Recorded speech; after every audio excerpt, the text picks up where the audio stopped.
and welcome to the So Intense Ash Series 0.11 class.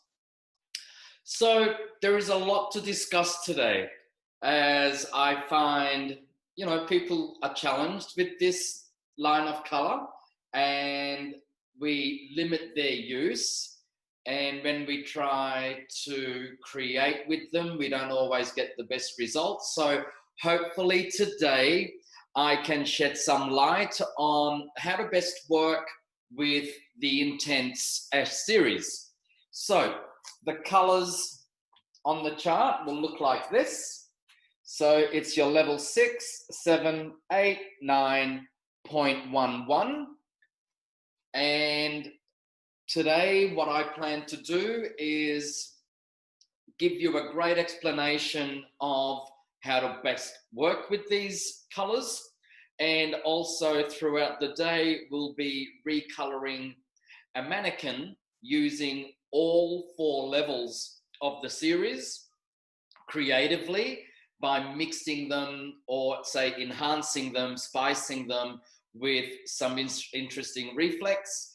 And then obviously toning out a very warm prepped mannequin that I have for you. So to start off, I want to start talking about the 0.11 series when we are working, first of all, with grey coverage. Okay, let's start it from here. With grey coverage, because they are an intense ash, the more white hair or the larger of percentage of white hair that you have, it is very important to start thinking of either working with the OX series so we can receive a little bit of warmth, or adding a little bit of gold to them. Reason being for this is natural law of hair coloring is natural hair rejects cool and accepts warmth. Just letting someone else in, there we go. And porous hair accepts accepts cool and rejects warmth, right? So let me repeat that again. Sorry, I got a little interrupted there. So natural hair rejects cool and accepts warmth.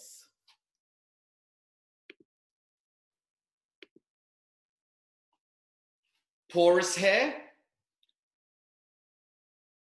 accepts cool and rejects warmth.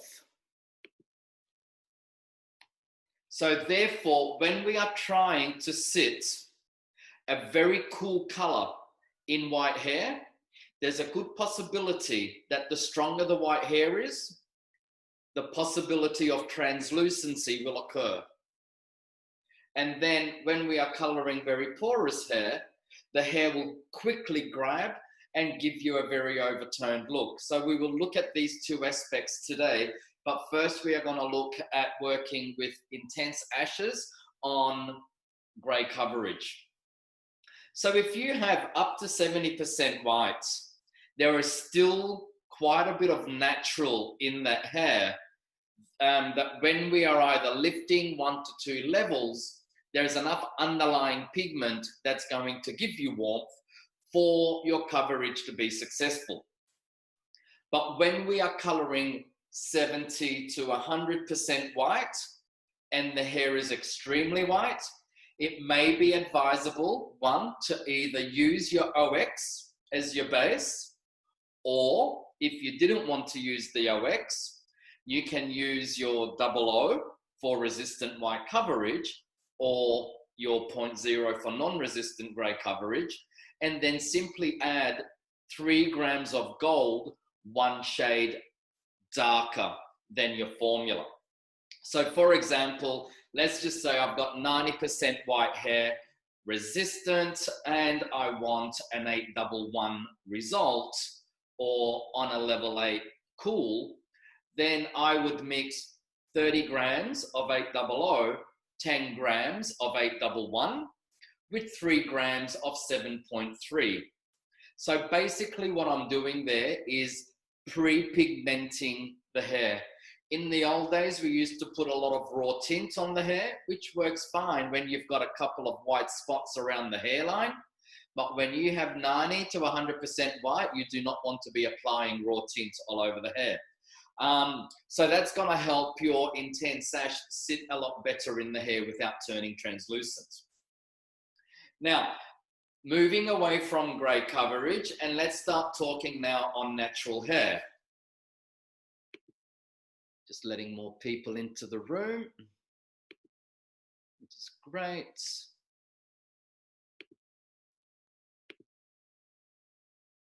Awesome. Great, thank you for joining the class. Good morning. So this is now where we start to get a little bit more involved in the conversation, and if things start to get a little bit more interesting. There is a perception out there, because they are Intense Ash, that, for example, if you're on a level 5 and you want to be a level 8, which is 3 levels, you mix your 811 with 30 volt direct on the roots, and your result should be an Ash level 8. Sorry to inform you on this, but you need to remove that perception from your mind, because that is completely incorrect and not the best way to think when coloring natural hair. A couple of factors come into play here. Number one, from a level 5 to a level 8, we have 3 level difference. So we are going from a red, which is your undertone of a 5, to a level 8, which is orange yellow. So obviously, with the small amount or a little extra ash there is in 811, by the time that 811 works so hard to try and counteract red, then orange that's going to come through, by the time it gets to the yellow, there's hardly anything left. And that's why your results are constantly becoming too warm. So basically, the 30 volume developer is completely blowing out your pigment and leaving nothing left to counteract the undesired underlying pigment. So what can happen here? One, we need to look at how warm is the heat band. Everybody has a slightly cooler or warmer, body temperature. So the warmer the color band area is, or the scalp is, the quicker that color is going to shoot up, and the more underlying pigment is going to be exposed.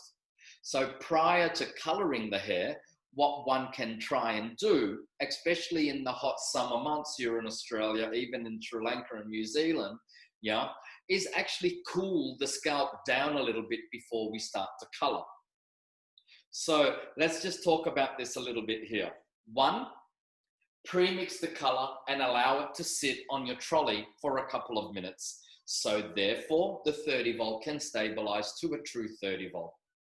Two, you can cool down the scalp just by simply blow drying over the scalp with the cool dryer.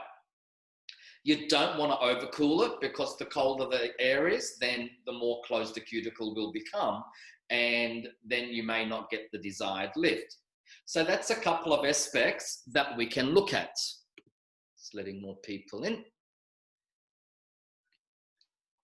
Another aspect we can look at is adding more pigment to the 811 to help counteract more underlying pigment. So for example, working with the color chart here, if I bring out the reinforcers, then there's a couple of things I can look at adding here. Not the blue blacks. One, we have O1, and that is extra ash. I tend to calculate for every 10 grams of color, I will use 1 gram. So if I'm mixing 40 grams of 811, and I know that hair is going to throw me a lot of warmth, I will try to average out at about 3 grams of O1, and I will add that blind. In other words, I will not add extra developer to that formula. Another option besides the O1 ash, if I want more blue to help counteract the orange, because this is going to work more from when the color starts to work on the level 5 and then starts to get into that level 6 because it's blue-green. The most intense area where this color has to work and lift from a 5 to an 8 is in the center where a lot of the orange is going to come through. Now, blue is what counteracts orange the most, so it could be a better possibility to add O9 into your formula. Or better still, if you like, you can add O1 and O9.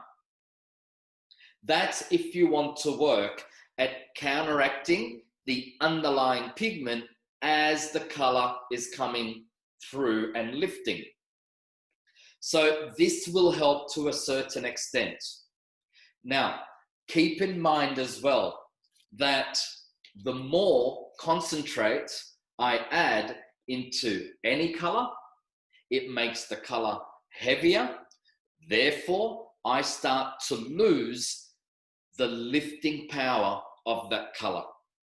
So if I add 3 to 4 grams of concentrate or reinforcers into my color, then that 3 level of lift that I would normally get when the color is left on its own to work with 30 volume, I may get to a level 2 and past the level 2, but not exactly to a level 3. So keep that in mind. The more pigment you add to a color, especially a pure pigment such as a reinforcer, you are also contemplating the amount of lift you are going to receive from the color. So regardless what we add to the color, there is always going to be some form of compromise. Okay. But in a way, losing a little bit of lift, especially when you're working with an intense ash on a client that throws a little bit of extra warmth, is not a bad thing, because cutting off that little bit of lift is going to decrease the amount of underlying pigment that is going to come through. So that is one option, attacking the underlying pigment as the color is lifting. Another alternative is adding to the color. So when you arrive at the level that you're wanting, you can help counteract the reflect at the very top of that color. So for example, orange yellow would be blue violet to help counteract. So if I wanted to give the 811 a bit of interest as well, in 30 or 40 grams of 811, I can add possibly 1 gram of the O9, which is the blue, or plus 1 gram of the O2, which is the violet. Now I start to minimize the amount I use, blue being the most dominant pigment and the strongest.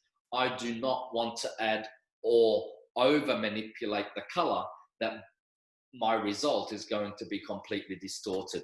Okay, eventually all that extra pigment you put into the color is going to eventually wash off anyway, and because you've pushed with 3 levels, that client is definitely going to return to your salon with a warmer, faded result.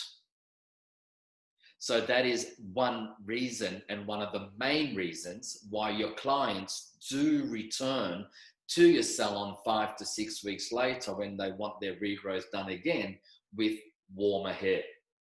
It is because you've pushed with 30 vol and lifted 3 levels.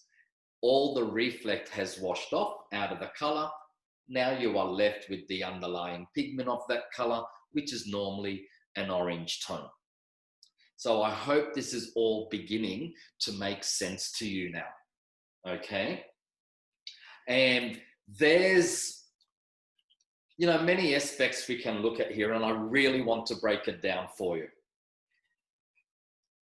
How do we know what color to choose, what level in the double ones, and what developer we use? And it all comes down for me when I'm analyzing all of this is what is the texture of the hair I am working with here? Do I need something as intense as a double one? Do I need such a strong developer as a 30 volt to get me to where I need to go? We are talking that heat band, that 2 centimeters of regrowth. So if I'm working with super fine hair, then I would most probably just go to my 0.1s, right? So 7.1 or 8.1 will give me a cool enough result on very fine hair. But here's the thing. If I want something a little extra than a 0.1, then I just simply add equal parts or mix equal parts of 0.1 and 0.11. And what that will give me is something not as light or weak as a 0.1 in reflect, and something not as strong as a double one. So it'll give me that nice reflect somewhere in the middle, which on very fine hair would suit most probably a lot better. Okay, so that is always an option as well. Also on fine hair, to get to a level 8 from a level 5, I would say 30 vol is going to blow your pigment right out. So you may want to have a look at dropping your developer down to 20 volume, because on very fine hair, 20 volume will behave and give you a result of what 30 volume may give on more coarse hair.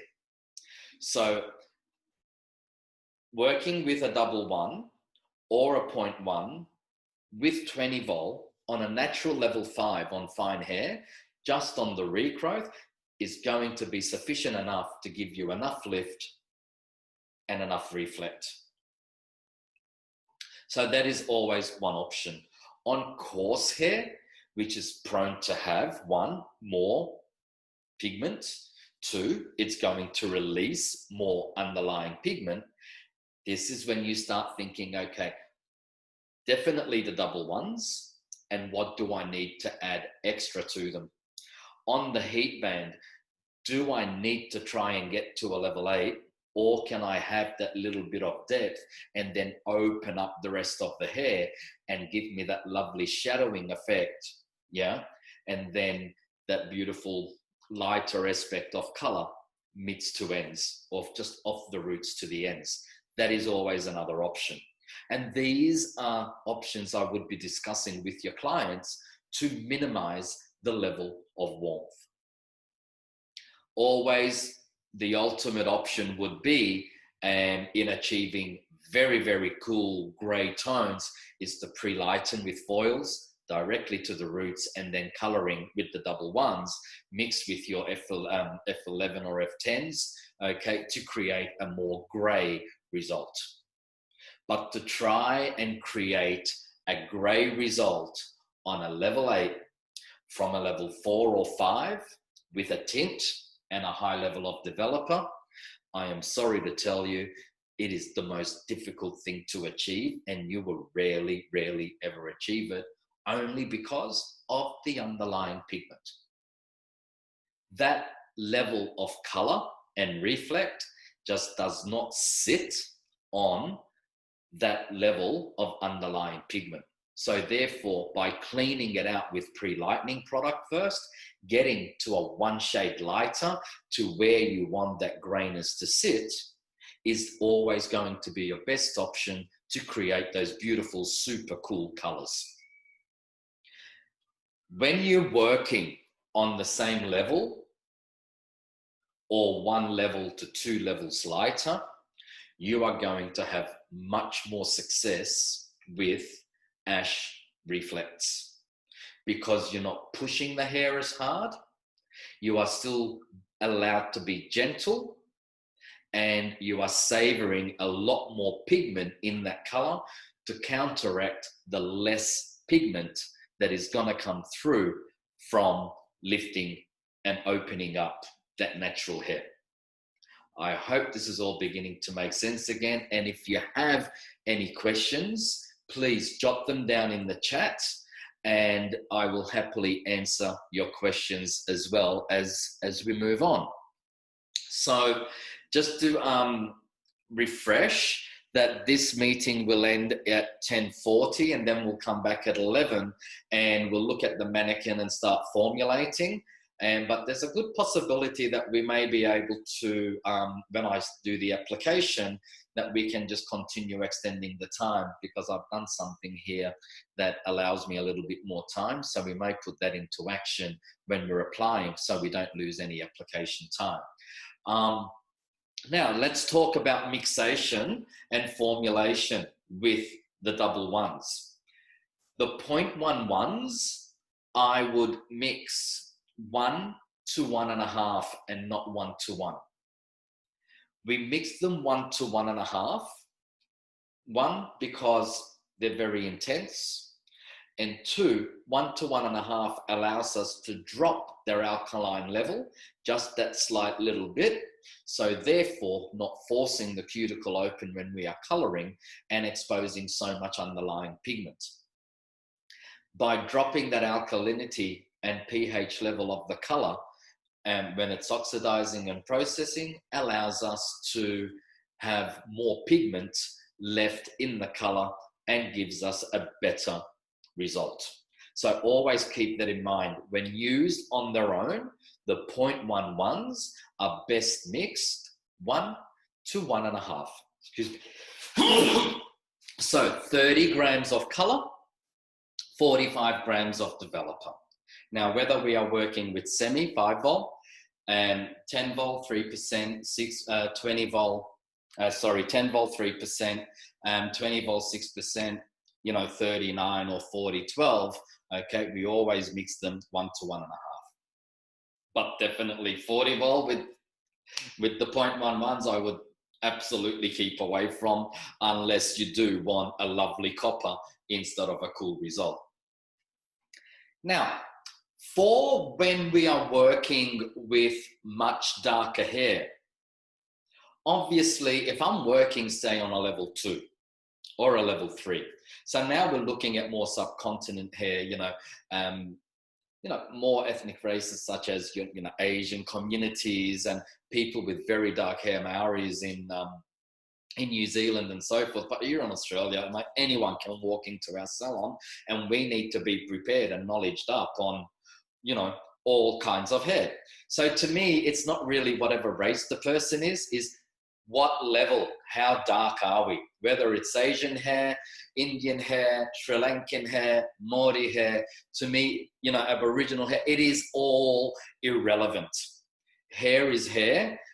Some hair is thick, some hair is coarse and fine and very dark and very light. So if I'm working on hair that is level 1 and 2, and I want a cool ash result, then my best 2 options are, 1, I'm either going to lift to around the level 5 with high lift, or I'm going to pre-lighten with my pre-lightening products to a level I'm going to try to achieve lighter, maybe a 7 or an 8, and then tone cooler.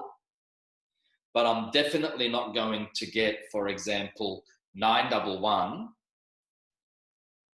and mix it with 40 volume from a level 2 and expect something as blonde or as ash as that, because that's just not going to happen. Okay, so always keep that in mind. The more gentle you go, the better result you're going to have.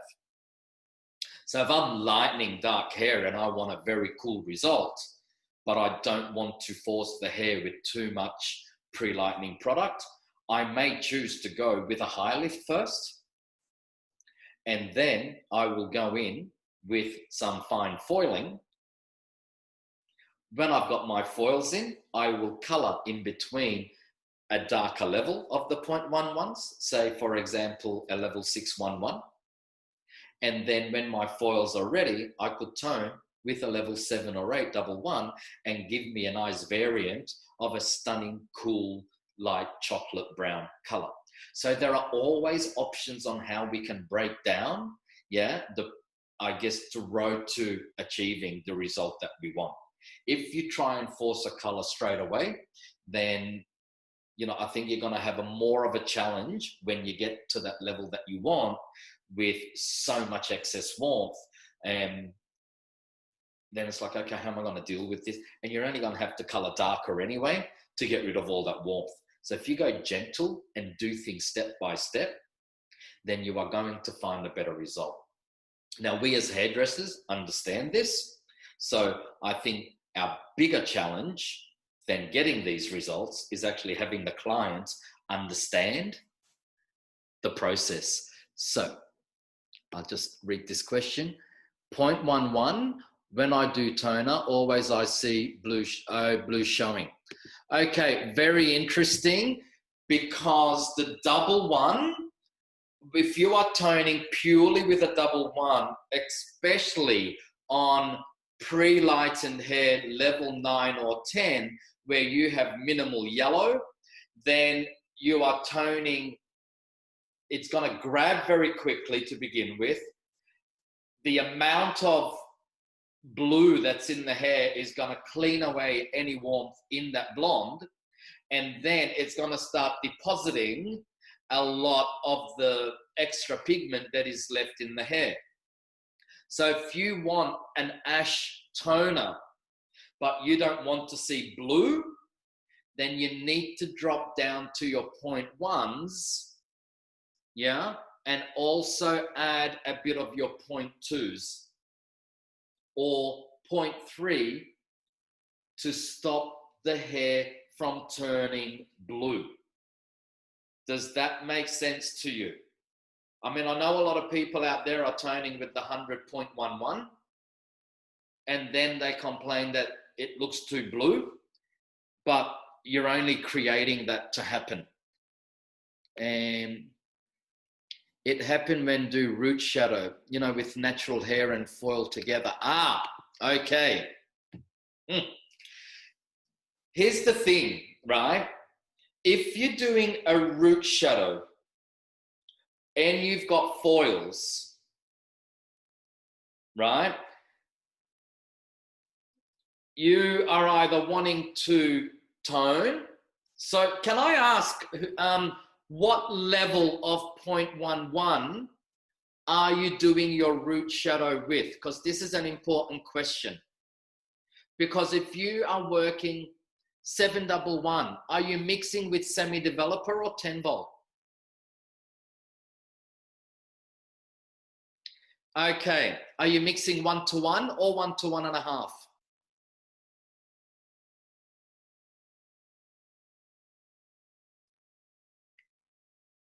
Okay, so 2 out of 3 you got correct there, okay? I would be dropping my developer down to semi-developer. Also, to soften down your double one, if you don't want it to be so strong, you can always add some, let me just find it here to show you. 680. 680 complements the 0.11s beautifully when you are creating shadows. So I would imagine the blue is occurring because you are pre-lightening the hair very, very light and whitish. Would that be correct? It's because if it's very yellow still, that should not be happening to you. So I'm just assuming that it's very white that you're putting this hair over. Another alternative, when you have pre-lightened the hair super light and you want around the level 7, consider dropping your tone down to 6 and 680. So that way, when it hits the light hair, it's actually going to show more than a 7, like a 7. When you put a 711, which is strong in blue as well, on very white hair, obviously that white, the bleached hair is going to grab that 711 and look very, very blue. I hope this is answering some of your questions, but there are always alternatives in achieving the result that you are wanting. So the best thing, thanks, Jet, you're welcome. You know, this is what we come here for, to have conversations like this so we can improve our results, right? Because it works for some, it doesn't achieve the best results for others. So by sharing, then we can all achieve best results. But I think if you add some 680, yeah, even if you add like a little bit of 0.1 to your 711, that will also minimize. But just keep in mind, how light am I? And what is going to happen if I put this reflect on white hair? That is the first thing you must start to think. Okay. So, yeah, when I find whenever I have super white hair and I'm going to put an ash on that hair, I am always very careful at what is going to happen depending what result I want. If I want a more natural result, then I might do like a 7071 or 711 and with 680 or 711 and 70.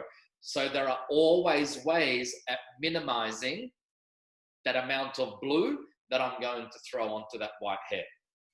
Okay, awesome.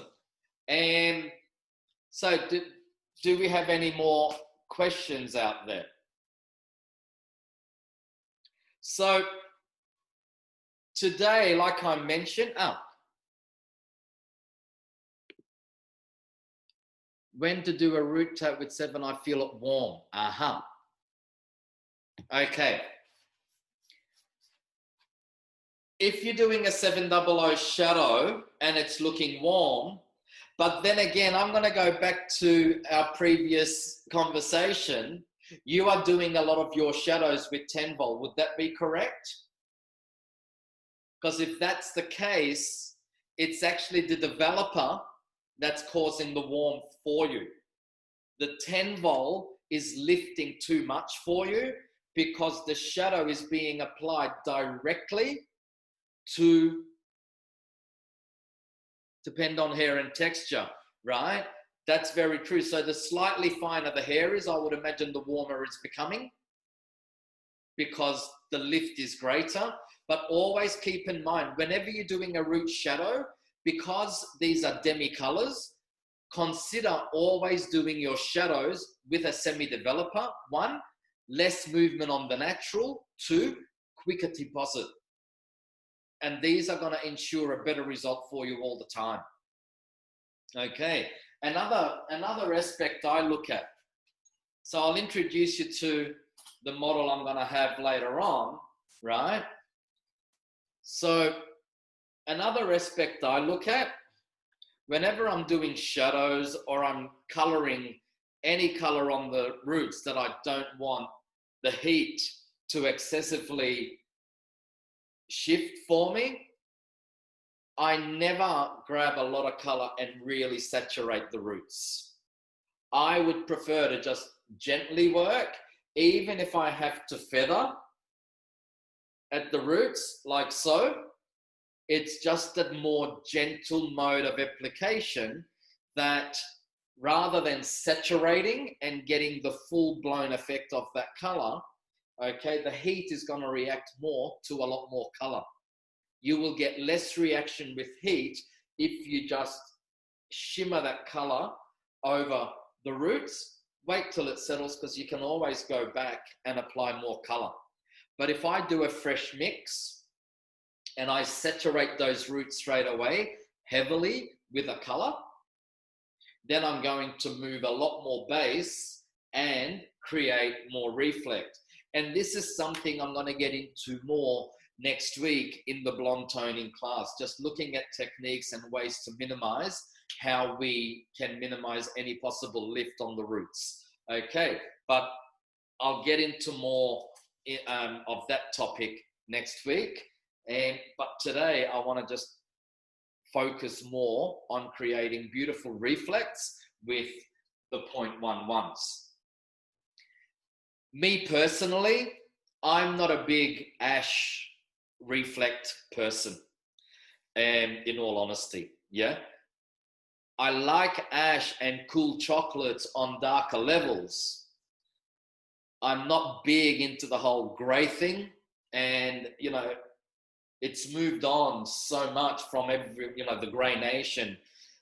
Slowly, we still get asked for some greys. People still want it. So we'll get into that a little later. But the focus for me with the double ones and the 0.1s is I use them a lot and mix into other colors or bring other colors into them to create more interesting reflects, especially in root shadows, make them look more fashionable. Yeah, because an ash color on its own can actually look quite unflattering on many women because of the complexions we are putting them on. So if you've got someone with pale skin already and you put an ash color on their hair, then you are going to make them look even more washed out. So we need to be careful exactly on how much ash we are putting onto someone's complexion. Okay. Okie doke. So we've got about 3 minutes left in this session, and then we're going to have a break so we can prepare for the next session. So bring back your questions. Next, I'm going to discuss about how we can see. This would be a typical scenario of how clients are coming into our salon. Or when we lift dark hair, for example, we always end up at this orange level.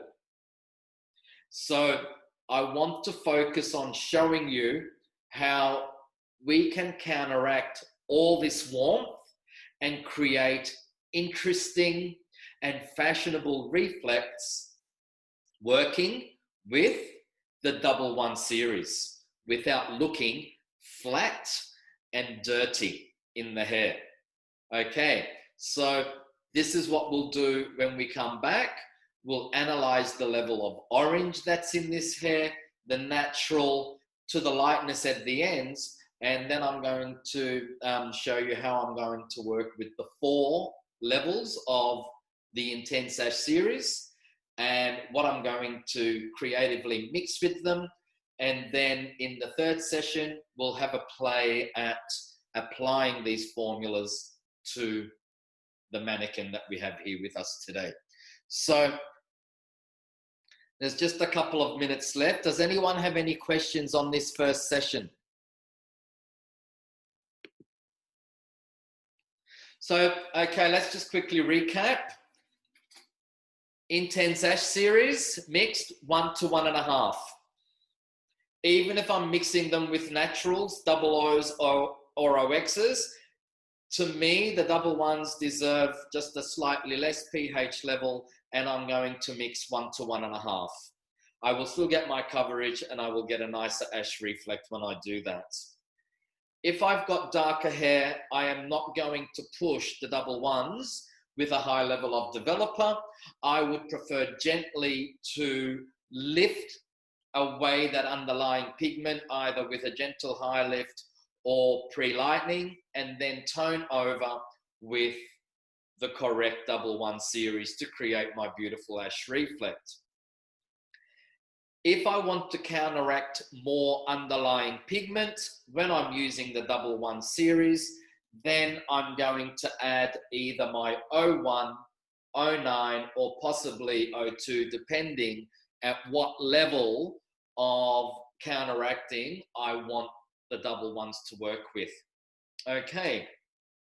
And if I want to soften the 111s, I will either use my 0.1s or the beige 680, especially when I'm doing lovely soft root shadows at the base of a beautiful blonde. So Always keep these in mind. And again, shadows best with the double ones to prevent any bluing on the hair on very light hair. Please work with your semi-developer and not your 10 volume. The 10 volume will also promote pushing that natural and breaking the surface of your natural and creating warmth. So look, I hope we've given enough information this morning, and throughout the day we will continue talking, even if we repeat the same things again and as we are working, so that way you can absorb better the information that we've given today. So I'm going to leave you with that for now, and awesome. So I've just been preparing our lovely mannequin here today. Just want to lower that down a bit. I'll stand back a little bit for now. Okay, so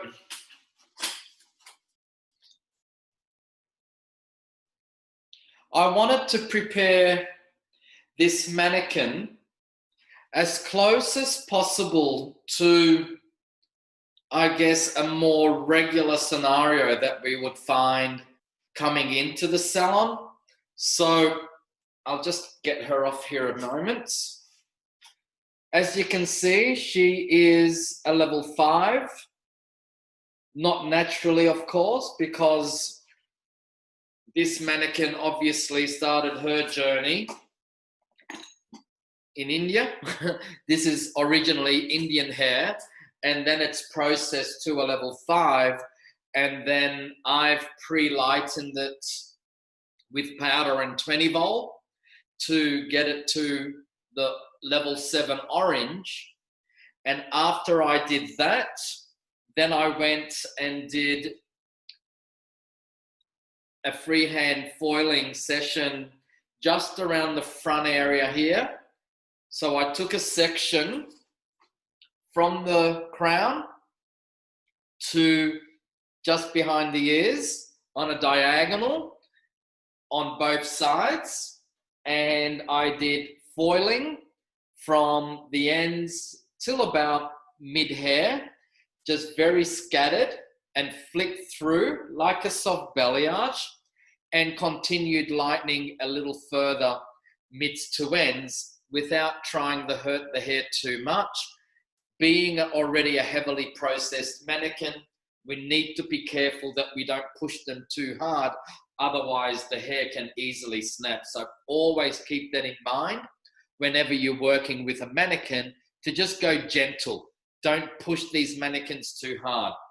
And then I also just did from the bottom section in the back with some extra foiling at the very tips. And then as I came through, I just did a little further up.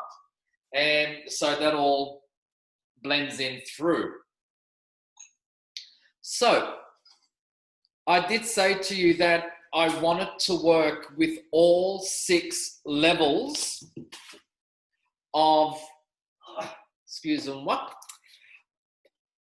all the 6 levels of the Intense Ash series on the mannequin today.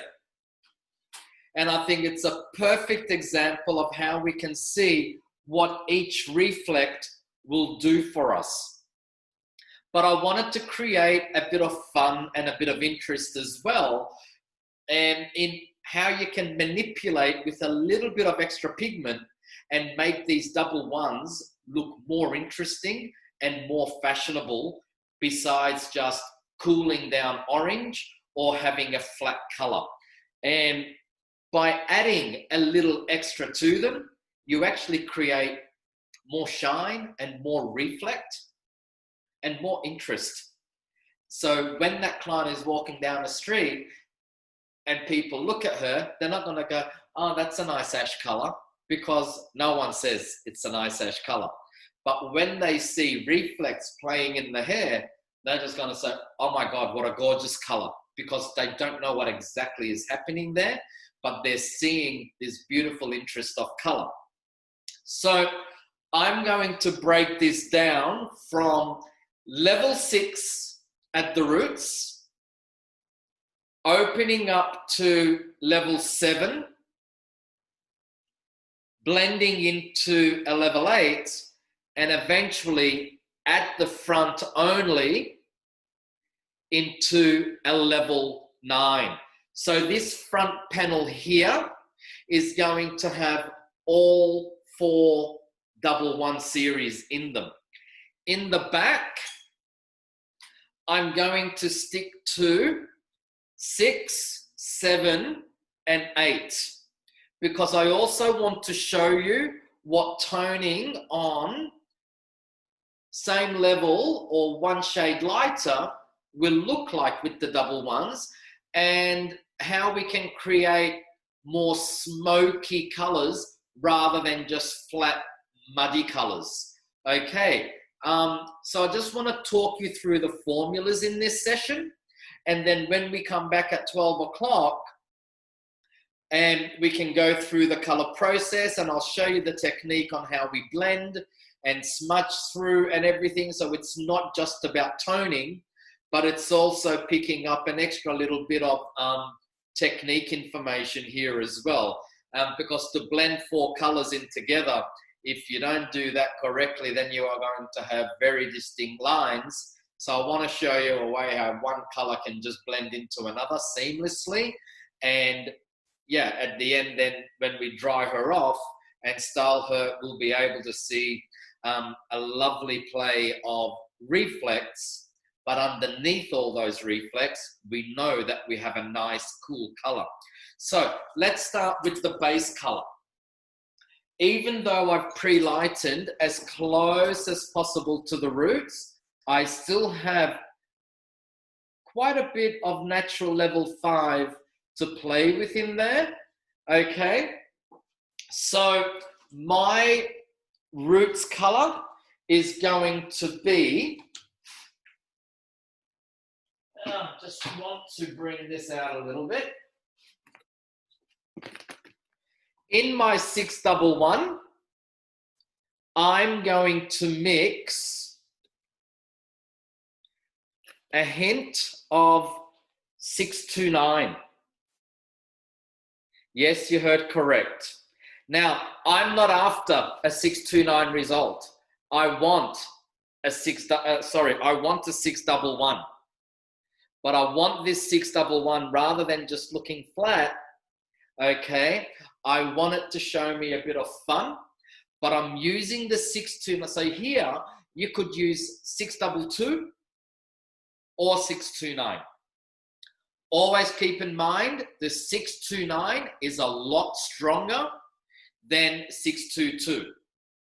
Okay, so I have natural 5 and I'm coming to a 6, which is going to be orange-red. 629 is violet, and it also has blue. Plus the blue in the 611 is going to help me counteract the orange in the hair that's going to come through. The red from the underlying pigment is going to make the violet a little bit more violet, because it's going to mix with the blue in the 629 and the blue in the violet. So I'm thinking of how these pigments are going to work together. I'm not just putting it in there for the love of it or for the fun.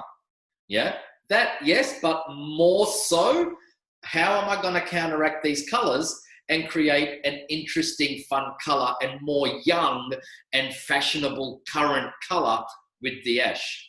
Because if you notice, a lot of the ash colors coming through aren't gray. They are more ash rose, ash violet, ash this, ash that, ash lavender on the blonde levels. Okay, now that it's winter, we want to see a bit of fun and interest in these colors. So in the 611, I'm going to mix about 40 grams. I'm just going to write this down so we will have a memory of this. And formula the roots.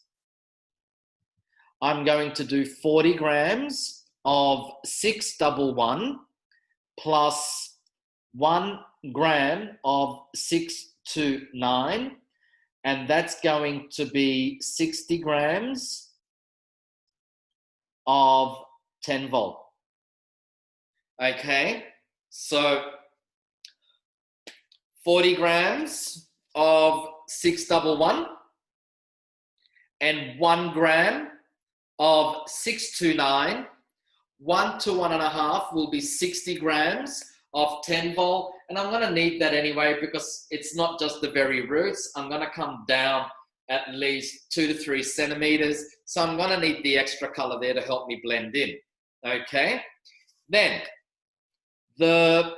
let's call it Formula 1. Now, F1. And that's going to be the 711 formula. So in the 711, I've decided to mix, I'll just bring it out for you to show you. I've decided to mix the 556 mahogany red. Excuse me. Excuse me. That doesn't sound good. So I want to mix in the mahogany red 556 to make the 711 more smoky.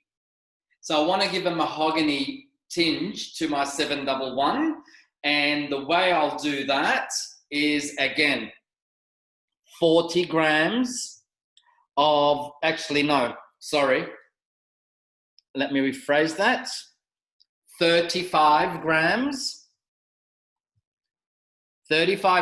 of 711 plus 5 grams of 556 with 60 grams of 10 volt.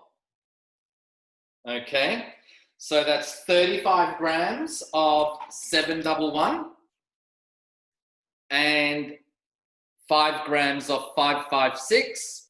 So the mahogany reflect is going to be slightly stronger than the violet reflect on the roots.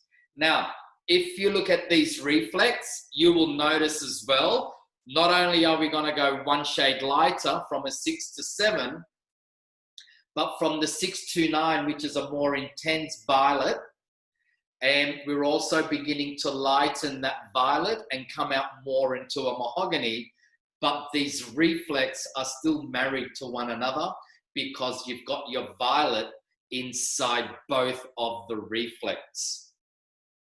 Now, on the third level, which is going to be the 8,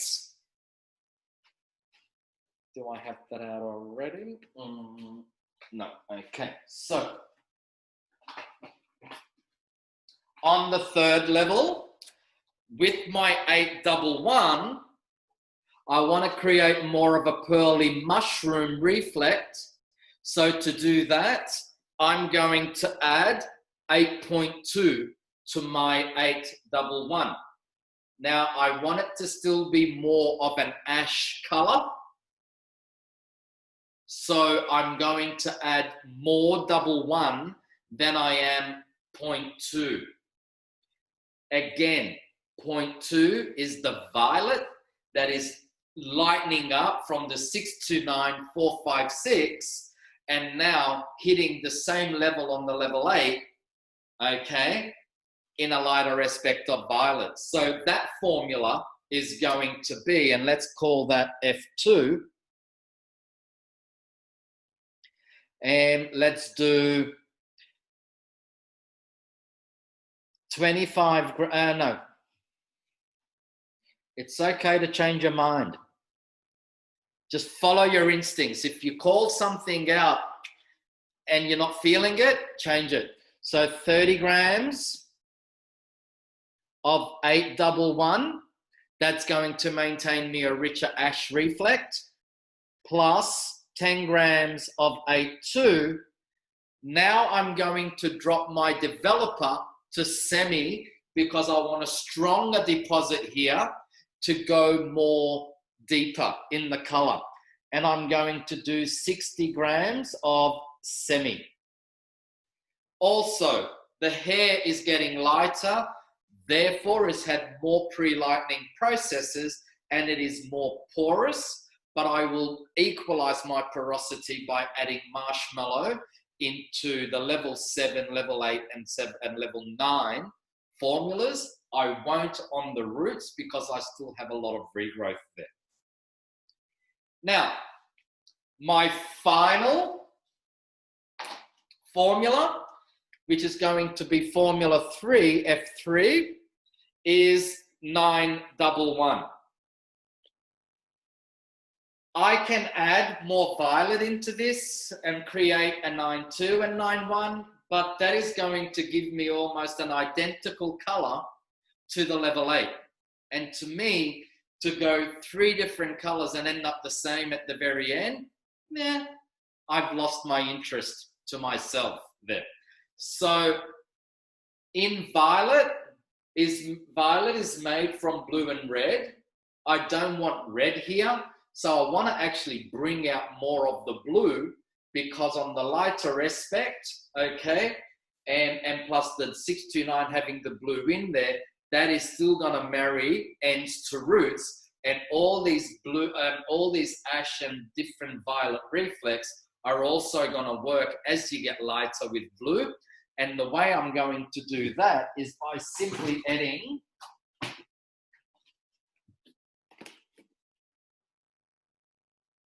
F19. So I will be adding F19 into my 911 for the very ends. It's light and there's a lot of orange. So the blue and the 911 is gonna help me counteract that. Okay. But I also wanna nudge that a little bit without diluting my color. So if I add too much clear plus, that's going to not allow me to get rid of all this warmth on the very ends. And because they're already slightly compromised, I don't really want to continue pushing those. So I'm going to leave this formula at 911 F19. And the way I'm going to mix that is equal parts. So I don't mind if it shadows a bit of blue on these ends, because that's what's going to make it interesting. Yeah. And so I'm going to do 15 grams of 911 plus 15 grams of F19. That's 30 and 45 grams of semi. Now, this thing used to have a blackboard that I could share, but I cannot find it anywhere anymore. But that's okay. I'll make sure I'll write down all these formulas and then share them later with you all.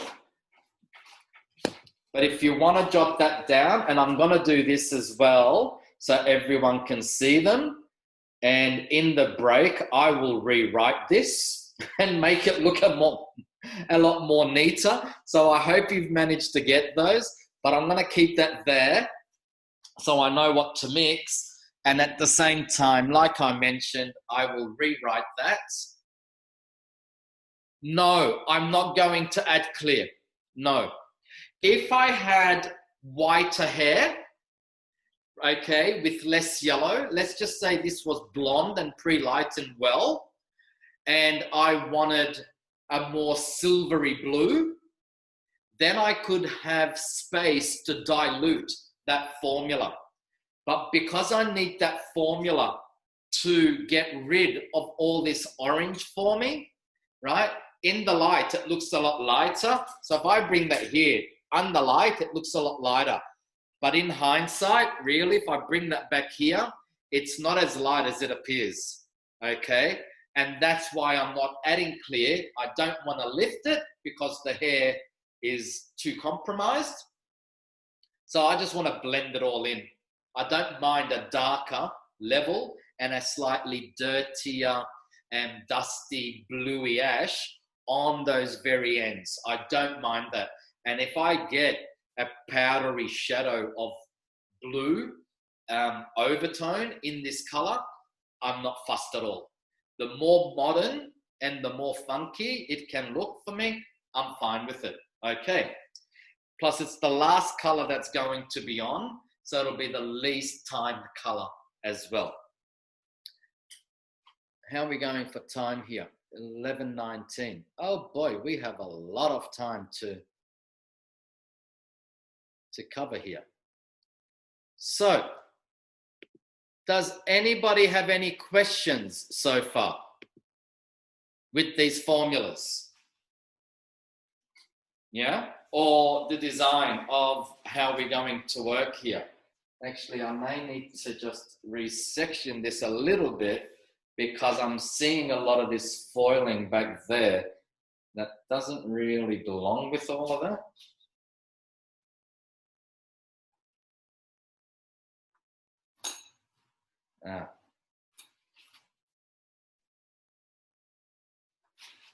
Any questions so far? No questions? Not even on what we discussed this morning?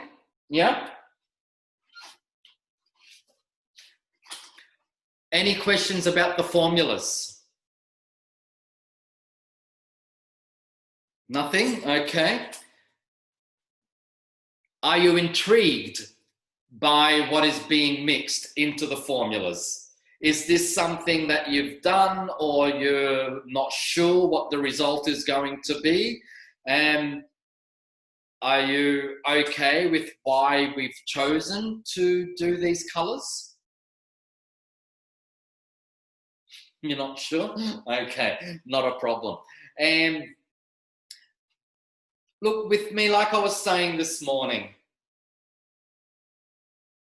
because of the different complexions that women have, sometimes adding something to what could be a very flat color will capture the eye a little more. Okay, we'll shed some lovely tone to the complexion as well. Even though these are all going to be cool tones, but the violet will beige out a complexion rather than just flush completely out a complexion. The very ashy and super cool are away from the face.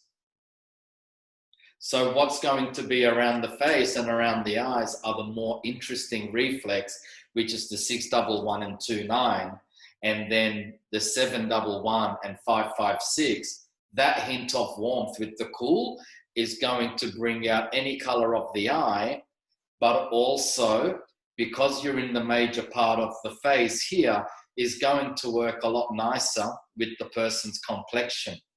The 8 with the mushroom tone is already going to start falling away from the face till eventually that super cool 911 and F19 will work to the very bottom of the hair. So it's completely away from the face, right? Even when it's tied back, what will happen is when that color is tied back, you're going to have that cool color sitting over the level 8 underneath. So you're creating layers of color, even for when the client is not really styling a hair. The ponytail itself will give you some lovely reflex of color within the hair.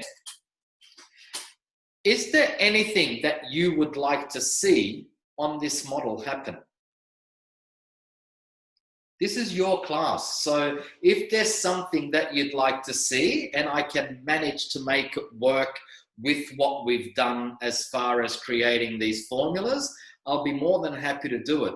But you need to tell me whether you're okay with all of this or you're just interested to see how these reflexes are going to work in the hair. Okay.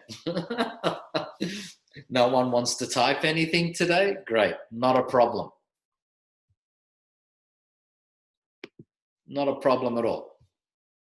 So, are these the only things that you can add to double ones? No.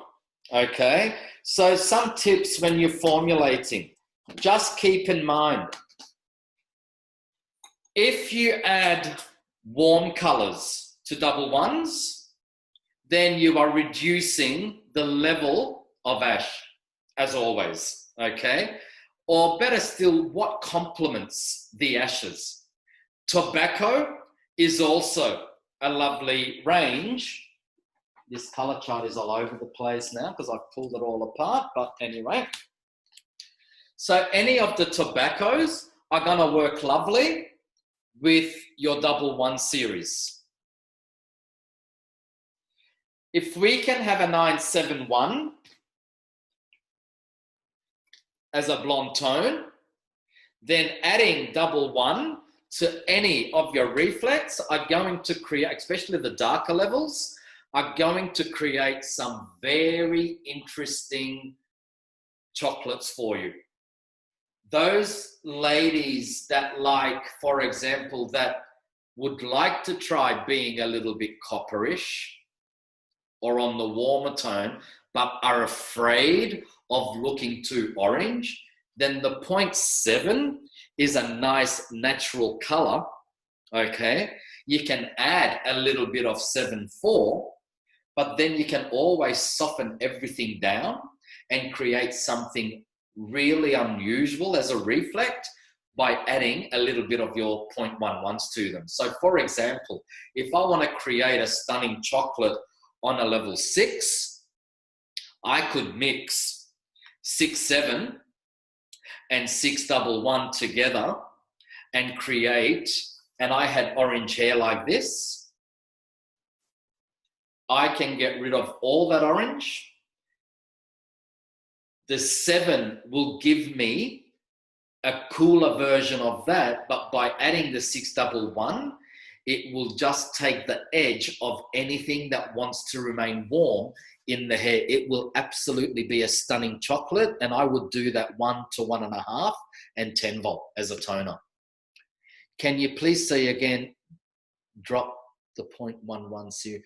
I'm sorry, I don't understand that question.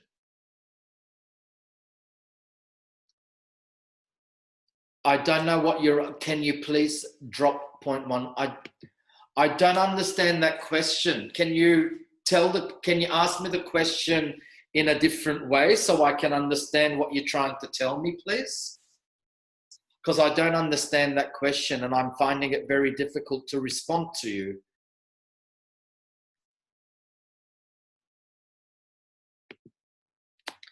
Are you trying to ask me what I can mix into? I've only just been speaking about, okay, I missed 5 minutes. Oh, okay. I don't even remember what I said 5 minutes ago. You know what? The best thing to do is recap when you rewatch the video, and because I'm not really sure what part of the conversation you're asking me about. Okay? And we were just talking about how around 5 minutes we were just talking about how the formulas that we mixed are going to work around the face and away from the hair and away from the face, and then we changed the topic to creating different chocolates or cooler chocolates with the 0.7s and the 1.1. So in that aspect, so if I want to make a really lovely chocolate, because I already have orange in the hair, I don't need to add a lot more orange. So if I want to start cooling without removing all the warmth, I will keep some warmth with the 6.7 because it's a lovely rich color, but it's already a semi-cool and warm color. And so I'm reducing half of this warmth in the hair by adding a 6.7. If I want to take that little bit of extra warmth away, I will add 6.11. And the way I would mix that formula, where are my swatches? Here we go. And the way I would mix that, okay, is, for example, 30 grams or 25 grams of 6.7 and 10 or 15 grams of 6.11. And then I would mix 1 to 1.5 with 10 volt. The reason why I would use 10 volt, because semi will just give you a very strong deposit, and after a few washes, it'll just wash off anyway. 10 volt will actually work into this warmth and maintain a longer longevity of color. Okay. And this is why I'm working with 10 vol with my level 6 and 7, because I actually want to penetrate into this orange and counteract as much as possible rather than just blanket cover. That's what a semi-developer would do. And then as the hair gets lighter, I'm dropping down to a semi-developer so I can have more of a stronger deposit and make sure I counteract this light warmth and have a stronger toning reflect of an ash color down there. I've never done this before, right? I don't see many clients, obviously, because I'm mainly here, but I want to show you many variations of, I guess, formulas and many variations of how you can play with these colors, because you're the ones that are dealing with so much of this in your salons. So if you can have more creative conversations with your clients that want to be ash but want to change, but don't want to be warm and don't want to do this and don't want to see that, right? Then this is a way that you can create excitement and interest for your client. If we fail to do that, then it's only common knowledge that one of the biggest reasons why clients leave us is, one, because they got bored with us because we stopped creating for them, or two, they're not happy with our work. So if we can keep them interested with our creativity and do great work, we've got a better chance of keeping a client. Yeah. Okie doke.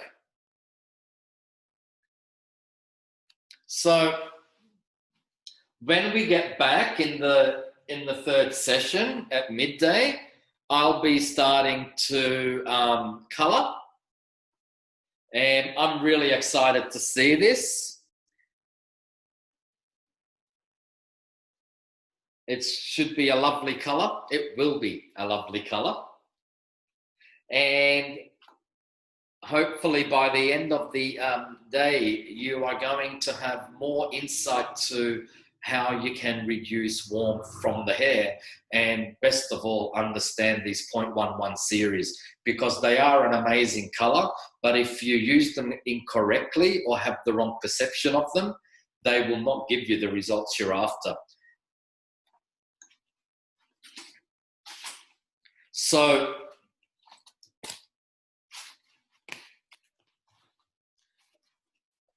okay, what I want to get into a little bit here, I think, again, is we have also a couple of ashes in the high lift series, the 1211 and 10011. I notice that, you know, you can tone with both of them, but just keep in mind that when you tone with something so strong like 10011, and I've received a lot of private messages, it's like I've toned a pre-lightened level 910 with 100.11 and the hair turned out blue. That is always going to happen, by the way. You're not always going to get grey, okay? If you apply 10011 on blonde hair, if I applied 10011 here, I'd most probably get a decent grey. Why? Because there's enough orange yellow in this hair for that 11 to play with. But if this was whiter and very pale yellow, then it'll go blue straight away. And that's the same as if I did a 911 on very pale hair, okay? So just be mindful that, you know, to get true greys, and if you want to take a shortcut with the 111, then it needs to be on the right level of lift. But if you want to create some really stunning greys, my option is always going to be the 11s mixed with the F series. So let's just fill these last few moments, okay, and give you some lovely formulas to create with the F series and 0.11s. Again, regardless what level I'm working on, Okay, as long as I have pre-lightened hair, I can create a grey.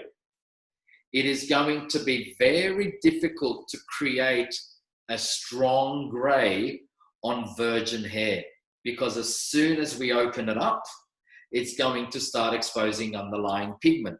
So the best thing to do to create a charcoal grey is either work on the same level and feed it O1, or, for example, another way I would create a nice charcoal is on a level 5, I would bring in the 611 because it's my darkest ash. I would mix that in with either 5.1, okay, or 4.1. I will bring my ashes into it, a darker level, but then I will add also maybe 1 gram of 1.0, the black. If I want a slightly more blue overtone in my darkness, I could add 1.90 or 1.99. So I would go equal parts of my level 4 and my level 611 to bring me down to a very deep ash level 5. Then I would bring in that 1 gram of either 1.0, 190 or 199, and I would work with semi. I would keep that color as a demi. So that way I'm not lifting and I am preserving as much reflect as possible. Now, when I create grays on pre-lightened hair, then this is when you're going to start seeing your steel gray, your titanium gray, and your lighter grays and silver grays.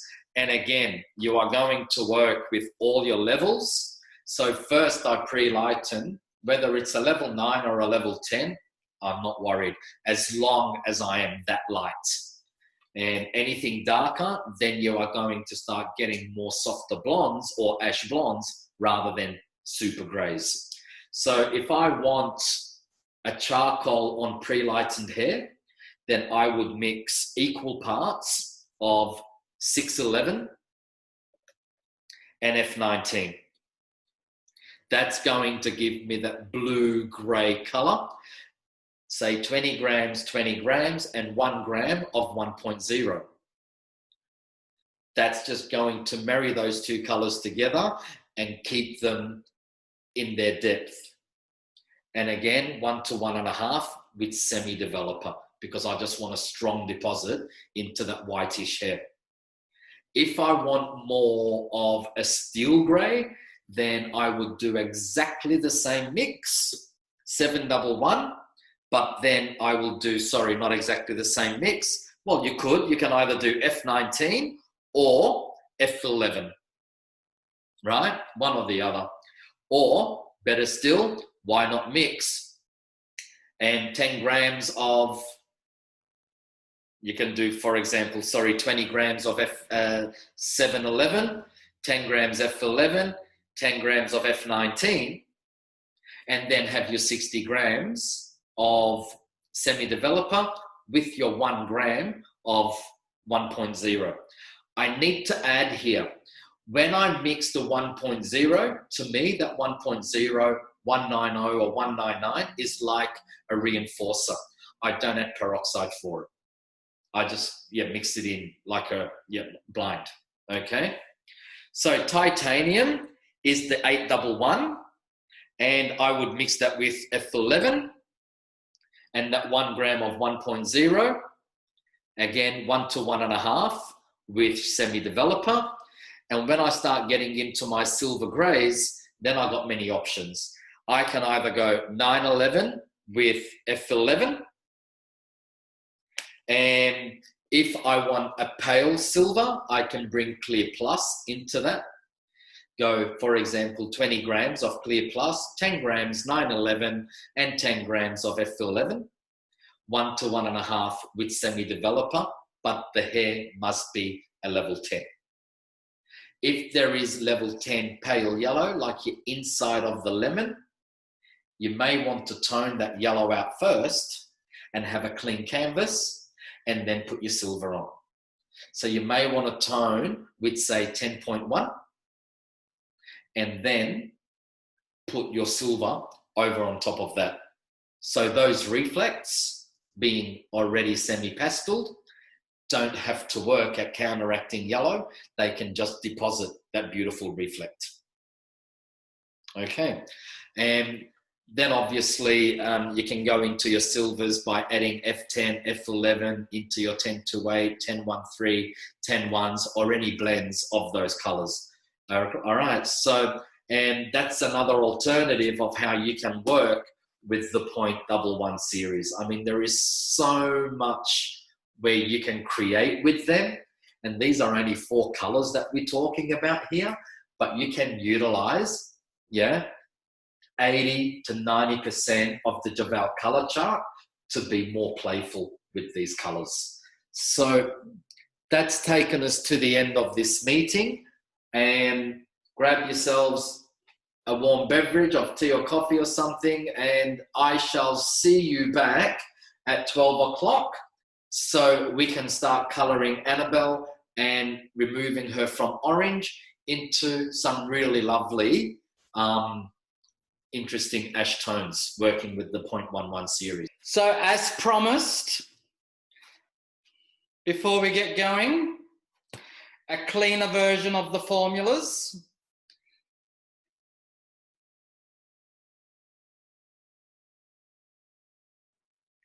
So you can either take a snapshot of that or a screenshot.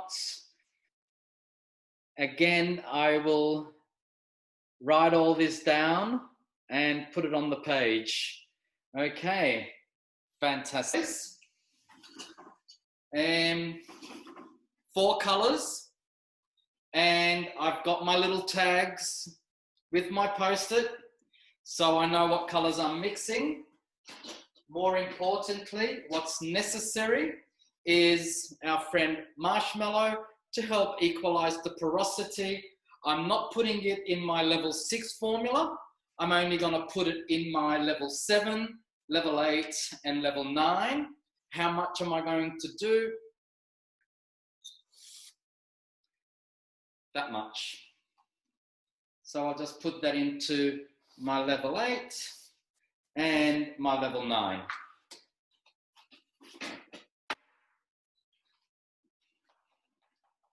Just whisk up these colors a little more. So like I said earlier, try and mix at least 2 minutes before application. And that will help you just stabilize the developer.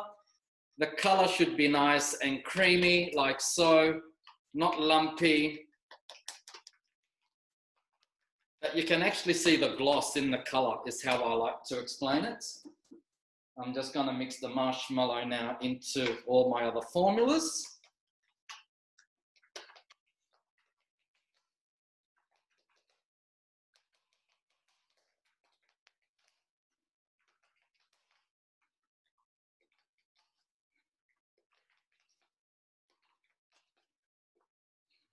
That's the level 7. That mixes into my level 8.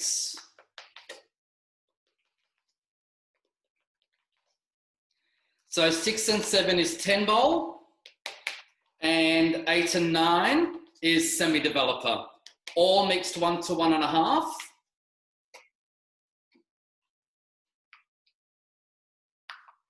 And it is just a creative expression of the Intense Natural Series 0.11 and reducing warmth at all levels. So I purposely have not pushed the mannequin. I wanted to leave it as close to a salon situation as possible.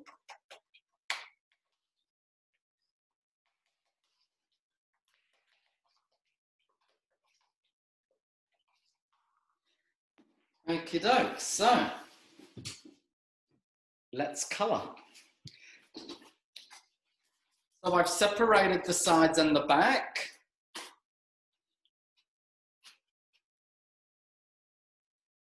and have them neatly packed into my double clips by our ever lovely Olivia Garden,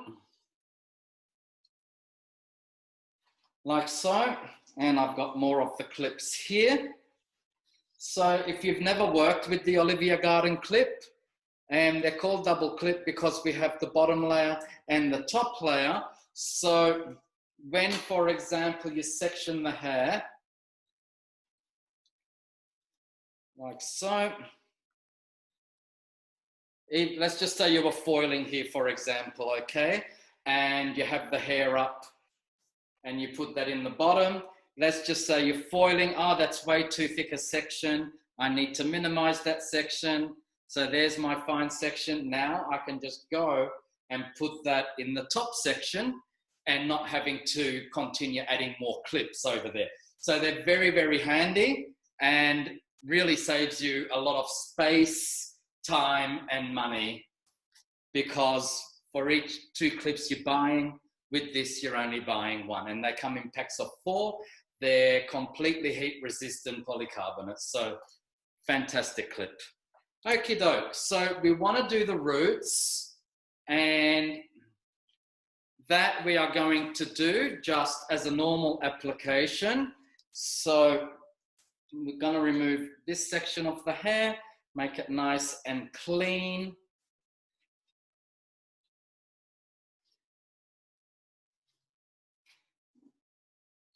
Make sure we have the right formula to apply, and we're just going to apply that to the roots and slightly extended, like so.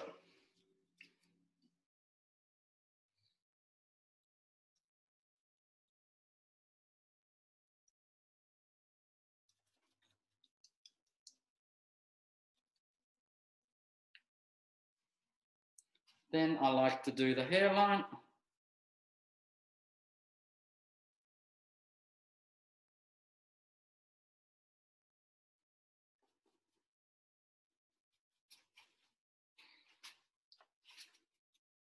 And just make sure that my quadrant sections are all separated, but all being nicely colored as well. So it comes to this side.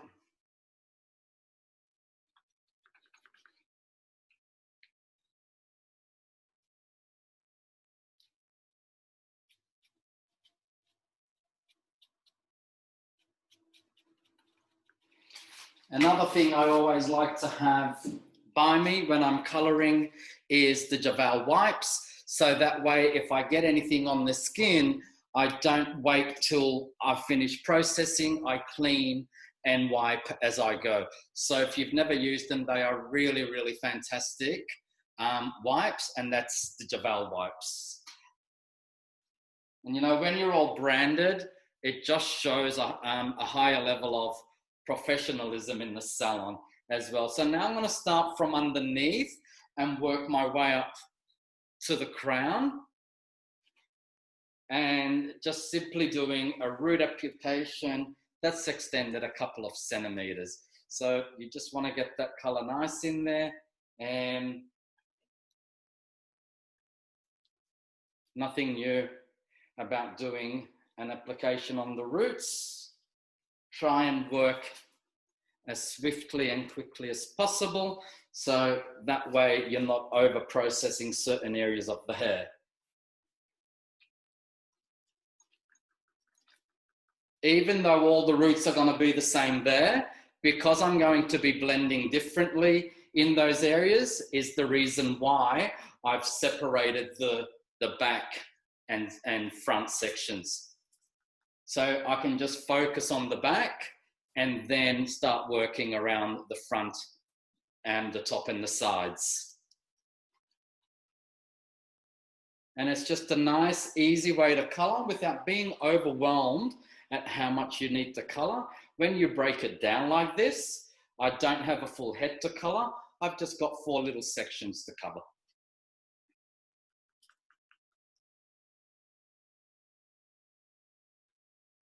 So I'm just focused and giving all my focus to one area at a time.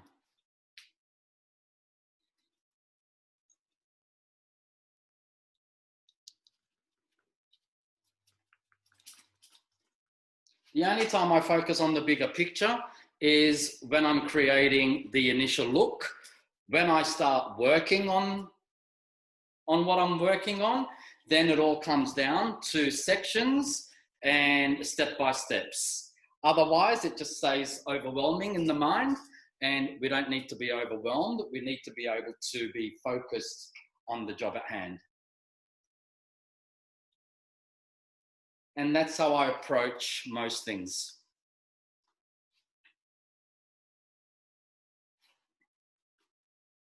Not just in hairdressing, but sometimes when I have situations in life, I look at how I can break it down and see what I need to deal with first.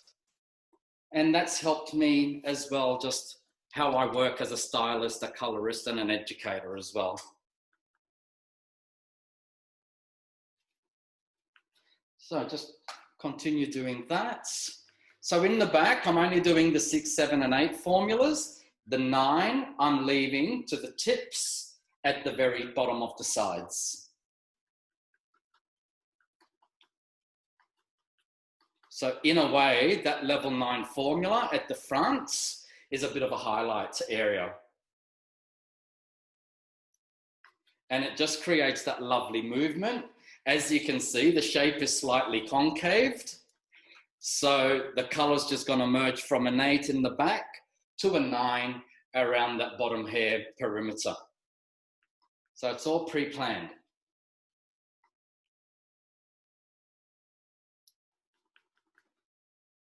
This is why sometimes when you're recreating a look, it's nice to visualize the whole look, but cut your foundation first, create the design, so that way you can create and design your color work to suit your new design. So that's the base. Now I'm gonna move on to the level 7. And this is where I'm gonna be doing the 7 and 8 all together. So I've got a towel here, and I'm gonna be using that to wipe my hands in between each section, so that way I don't contaminate the sections. I'm going to clip that as high up as possible, so I'm not touching the roots with anywhere. And I want the sections to be even right across the hair.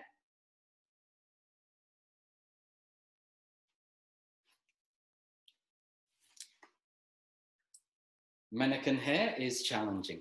So as you can see, it's straight across. I just want a cleaner, more visible area here, like so. Okay, now I can start working with the 7. So I just want to minimize that area because that section's a bit too thick.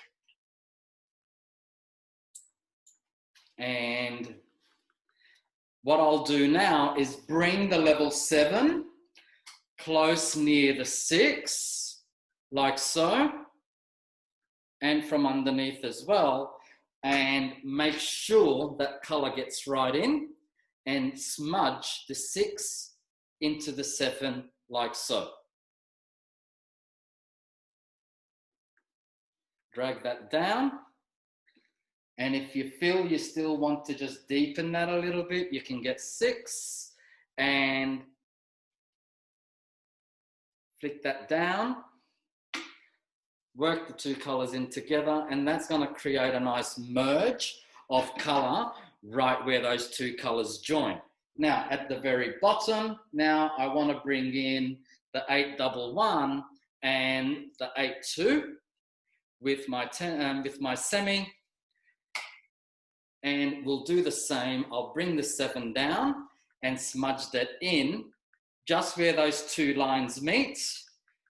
I don't want to take the 7 down too far, otherwise my ends will be too dark. And then just top that up with a little bit of 8 underneath there. And that's how I blend these colors at the back. So we'll do the same here. Just bring that 6 down a little further. Overlap it with the 7.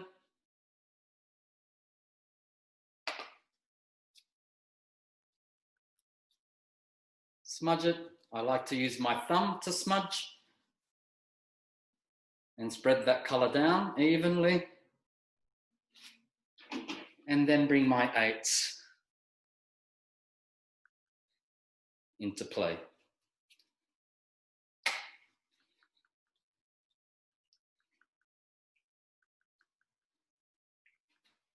Like so. Next section. Now there's no need to weave at the roots because the roots are all going to be the same. So it's more of a smudge effect than a weaved effect that we are after here.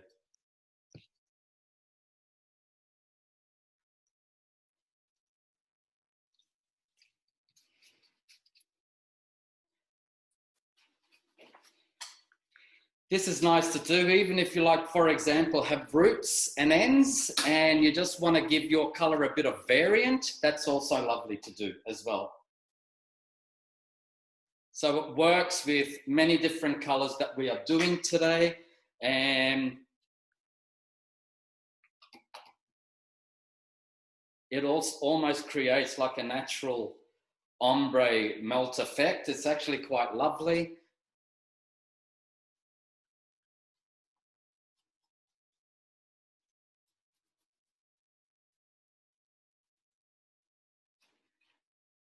And now we'll bring the 8 into the bottom area here.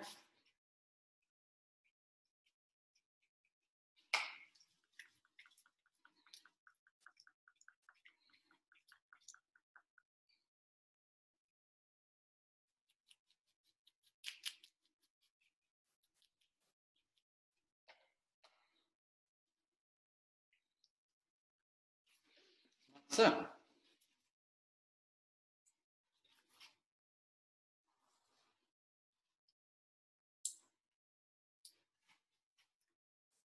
you know, when you start doing color work in your salon that's away from the standard, this is where you can earn some extra dollars for your salon as well.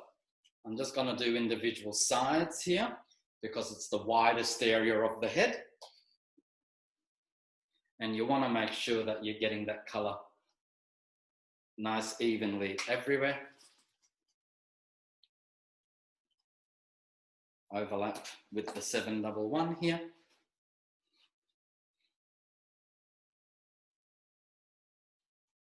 And smudge that into the hair.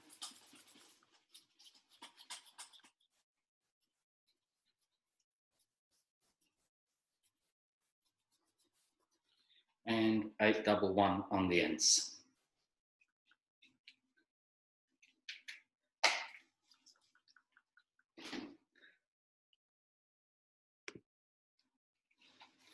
Late arrival, better late than never.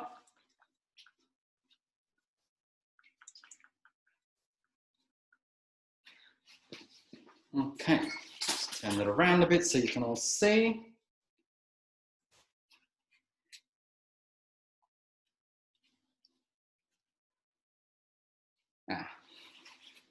See how handy that double clip is? Otherwise you would have had to get another clip, and then you're gonna, in the next section, you're gonna have to remove a ton of clips, whereas that way you've only got the one clip and it's doing all the work for you. So this is the 711 again.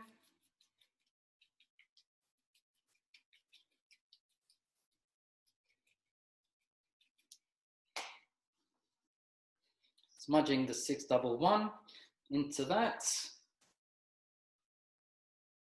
Now you don't want to just scrape color off the hair and not replace it with another color. Otherwise, you'll end up with a negative result. So it's very important that when you smudge, you replace that color you removed with color that you need to replace. Okay. Otherwise, you'll end up with an undertone or under-processed mesh of hair.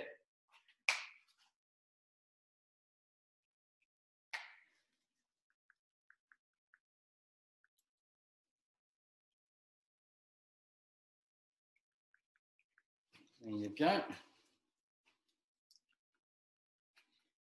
And we don't need all that section, it's way too thick. And we'll get some from this side now and start joining these two sections together again as we're nearing to the top and the sections are getting more and more narrow.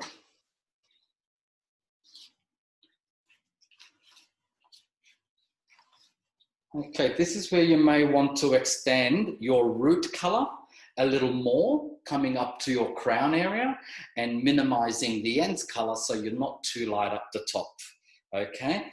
I like to bring all this section in together like so I can fill in that center more with dark. So as the hair then opens up, I've got that nice depth area at the crown and slowly opening up the color lighter with variance coming towards the side area. So I'm gonna grab my 6 level and just fill in the center. And I'll turn this mannequin around again after I've done this so you can see I'm working, almost creating a V. Well, not almost, it's exactly what I'm doing. So it's like I'm coloring inside of a V with the 6. And make sure that's doing the same on the inside.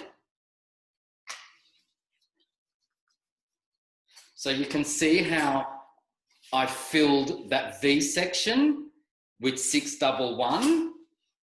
Now on the outside, I'm just going to drag that 6 down from the roots, but I'm going to join that in with 711 and the 556 mix.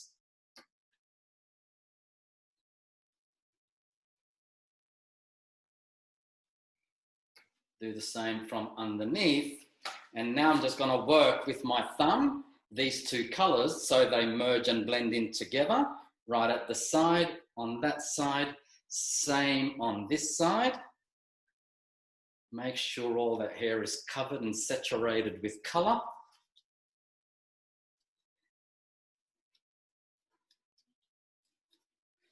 So as I'm working with my thumbs, the center is dark and the outside is that one shade lighter with a slightly different reflex. Just feel like I need more of the 7 color here. The hair is absorbing the color. So I'll make sure that I've got it nicely saturated. So you want to bring the 7 to extend past the V, and then it's only the tips that you're going to do with your 811 and 82 formula. So try and keep that hair in the shape of a V as much as possible. Now, the 711 has come below the 611, okay? And the tips, just gonna push some of that color back up. There you go.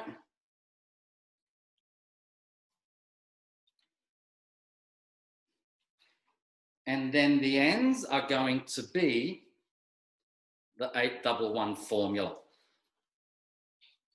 So it's only minimal that we are going to see the 8 on the top section of this color. And that's going to start help open up the length of the 9 on the sides. Just make sure we have all this hair colored. Mannequin hair can be a bit tricky. It doesn't separate like human hair, even though this is human hair, but on the head, it's a different feel of working.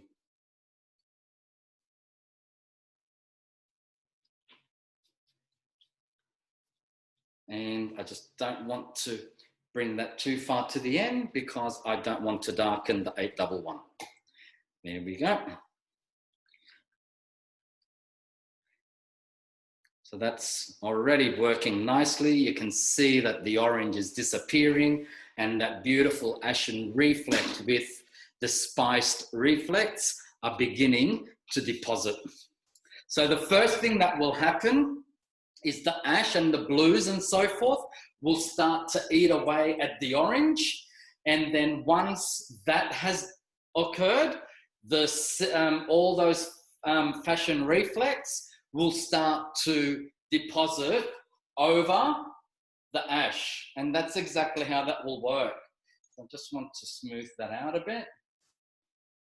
And this top section here, I'm going to do exactly the same. So let me just try to see if I can work front on for you. So I'm just going to create that V, as you can see. Okay. And I'm going to fill that V with the 6 color.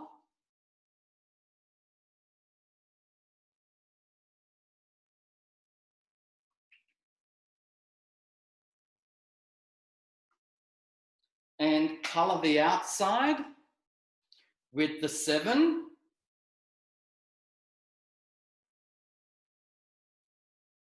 Like so. I notice stop where my finger is. That's why I'm holding that tightly. That is my guide, not to go past my fingers with these darker colors. Otherwise, I'm going to have dark ends. So now I'm just going to blend all those in together. Just going to wipe my fingers so they're not contaminated with dark. And make sure that this hair is nicely colored. And now I will color the ends with the 811.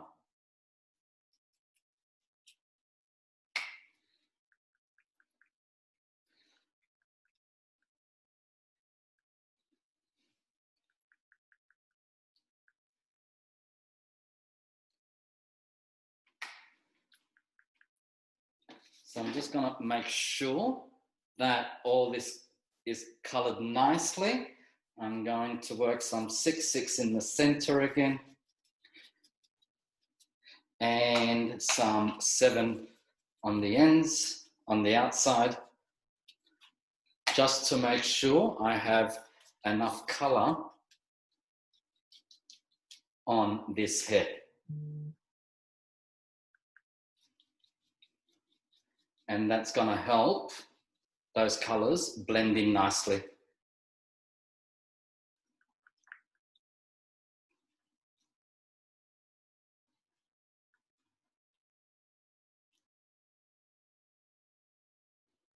Notice how I'm not touching the ends. I don't want a 6 or 7 contaminating those ends. So I'm just working on the top section to blend those colors in, but not the very bottom, and leaving that light. That's the 7 down there, and leaving the 8 on its own. Now,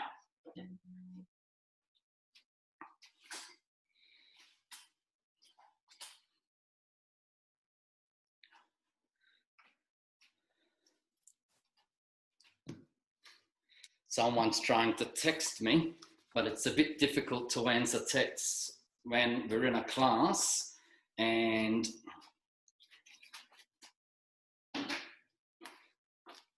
halfway through a color. So, okie doke. So now I'm going to start coloring the sides. And again, I'm going to start with my 611 at my roots.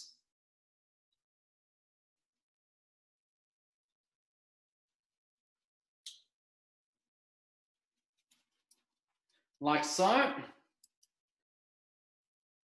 Leaving it as a shadow towards the front, which I'll turn around the mannequin in a second and show you, and bring that shadowing more deeper towards the back.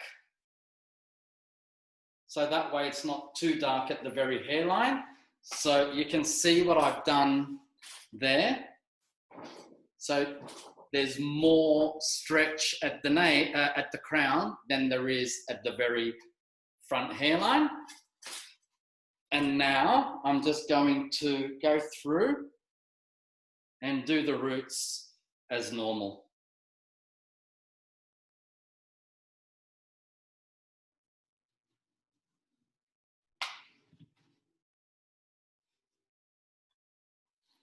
Like so. Now just remember that these ends you want to keep as clean as possible because that's going to be a light color there. So try not to dirty the ends with color that you're applying in previous sections.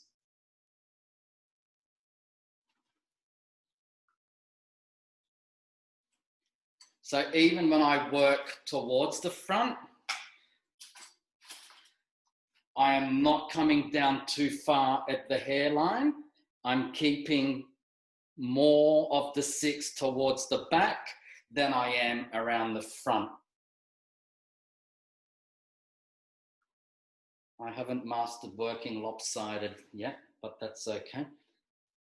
I think after this one, we may have. So let's just get the roots on. Don't worry about how it's looking and the smudging and all that.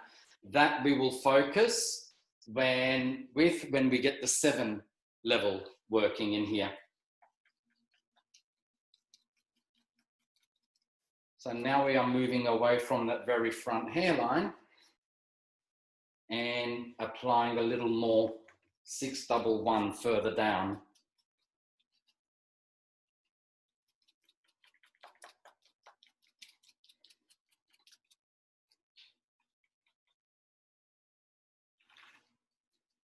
Now, obviously, if this lady at the roots, I see a question. Can I please ask, with the natural hair level 3 to lift to level 6, can we use high lift with 30 vol or bleach with 20 vol, then do freehand belly out? That is exactly what we discussed this morning, and my answer to that would be yes. Okay, so you can lift it to the orange either by pre-lightning or high lift, get to your orange, and then once you get to your orange, you can start this process. 100%, yes.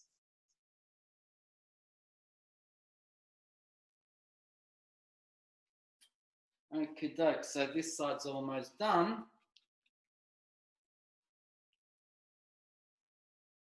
And then we'll turn her around and do the other side.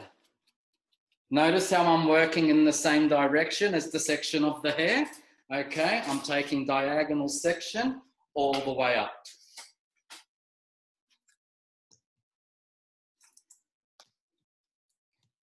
Okay, doke. So let's do here, and hopefully I will have enough of this color to cover my roots.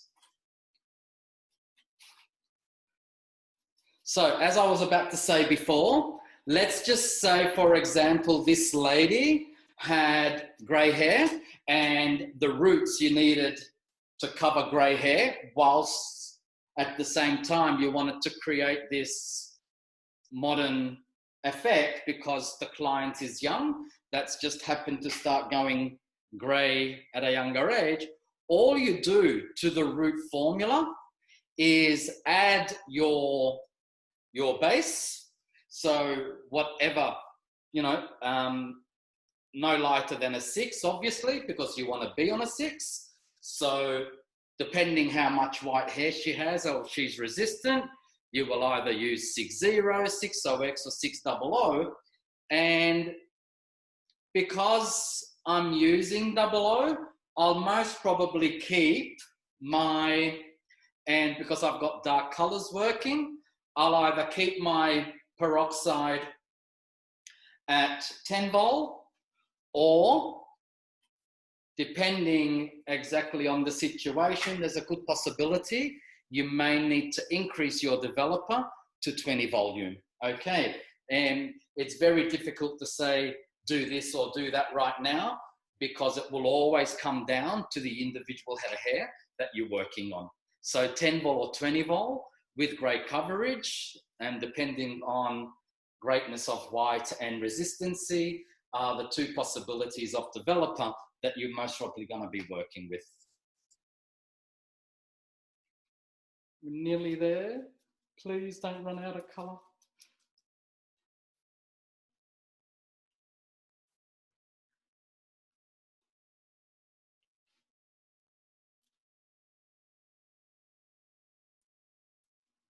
So less at the front, more at the back.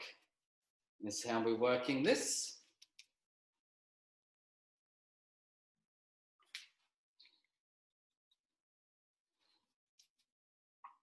And then as we step away from the front area, we start to fill more of that root area with the 6.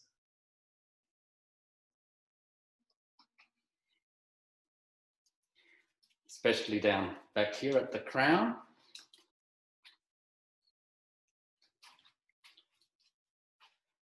Okay, I'm very happy. I've got enough colour here just to help me smudge the 7 in as well. So that's the roots.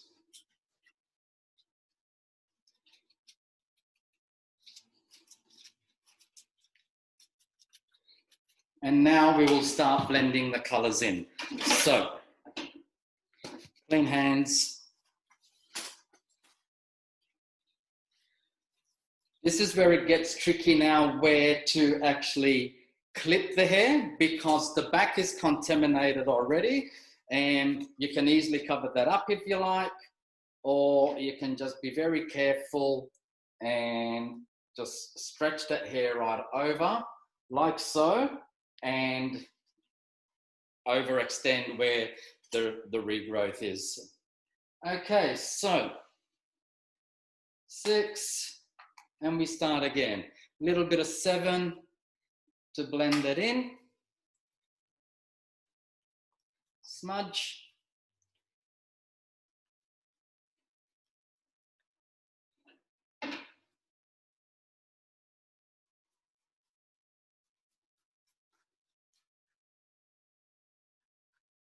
Make sure that hair is all nicely covered, especially at the front area, because that's going to be the most visible area for this client's head of hair.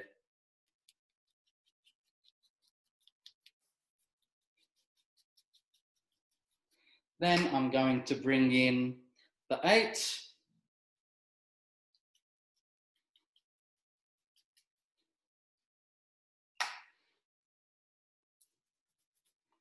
And blend those 2 together.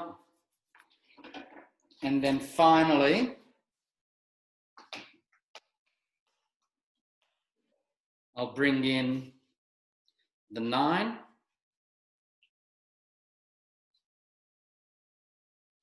And that will blend into the 8.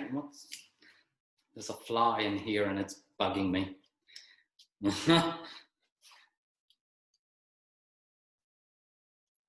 Like so. Okay, so carefully get the rest of the hair again and take the next section.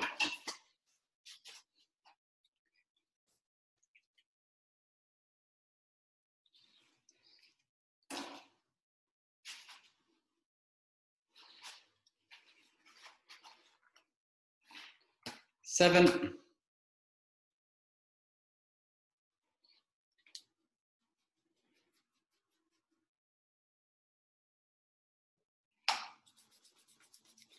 And it's the same technique and process all along. Get that color in, then get your 8 in there.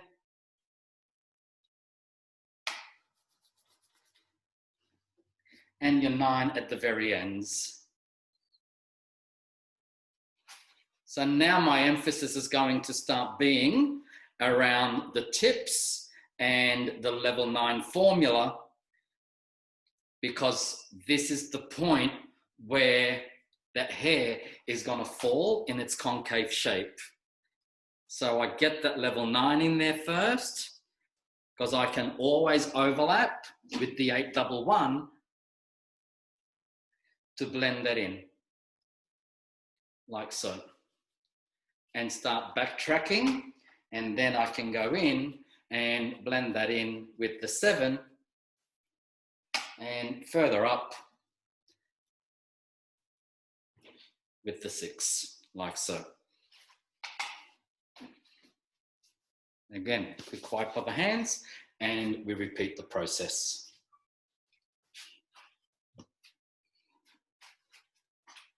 Now, starting to come around the front.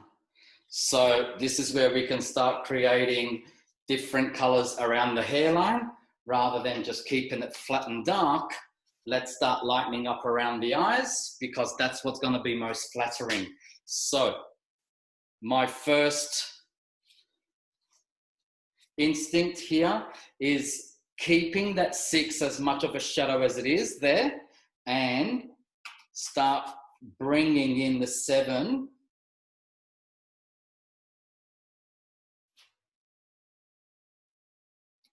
to the front.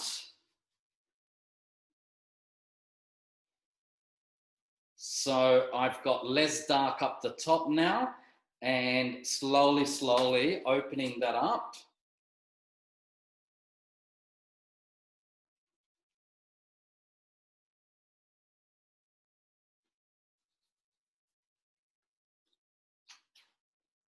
I know you're almost probably thinking, he's forgotten something today. I haven't.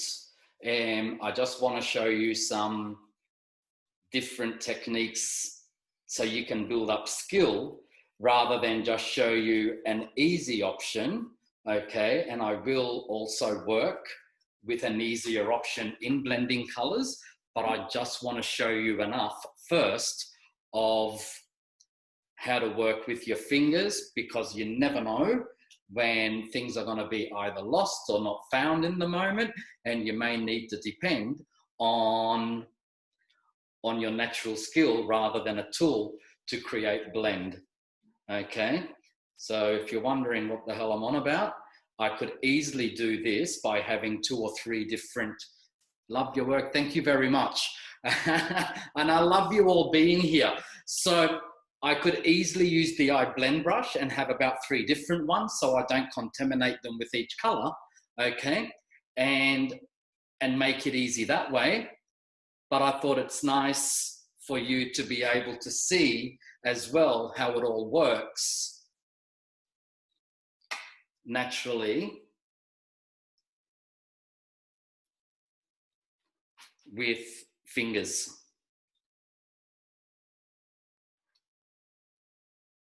Just want to bring a little more 8 into that where it's slightly darker, because the 9 may not completely tone that out, and I don't want a warm patch right at the very front, because that would just make me lose sleep overnight.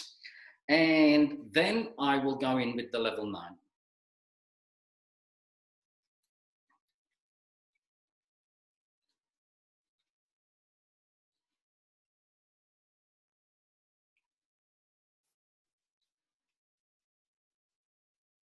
Like so. So I get my 9 in there, and then I do the same again. I start backtracking, get my 8 in, overlap over the 7, come back to my 7, that nice money area in the front, the money piece, and then I just break that 7 up with some 6 again. And making sure all that hair is nicely covered. Okay. So that's the eye blend brush, okay, and soon in stock, but I always want to show you how to work with every possibility.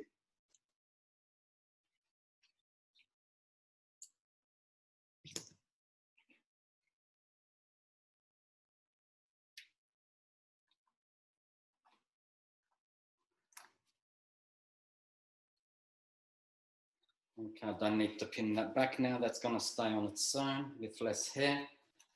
Just going to comb this hair. Make sure there's no color on these ends. Great. And we start all over again. 6. Now, at the front, no, that's still too dark up there. I'm going to keep it at a 7.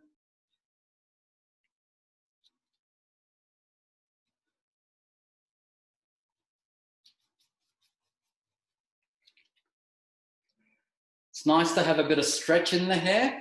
Don't try and color the hair when it's too loose like this. It won't be much of a friend for you because you will miss a lot of color. So it's nice to keep the hair with a bit of tension.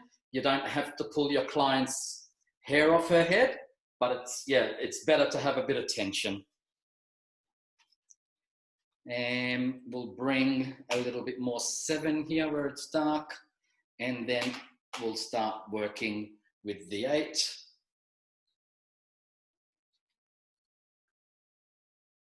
And I just want to get that 9 in there first before I spread any color down, so I can blend the 8 into the 9. So if you don't want that darkness to overtake the ends, bring in the ends first and then color over, with the dark again. Okay. So work your light in, because then you can always bring in a bit of that 8 over the top of that. Don't go too far down. Top up your 8 like so.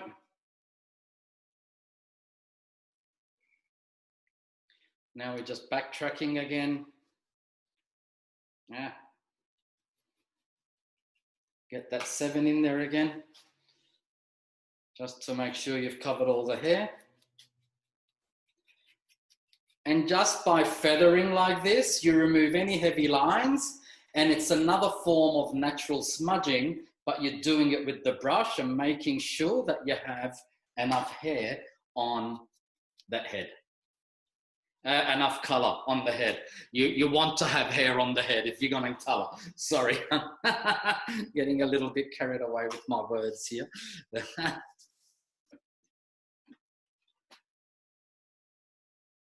Yeah, see what I mean? No matter how careful you are, if you don't work that coloring correctly, you could have gaps in the hair where it doesn't color.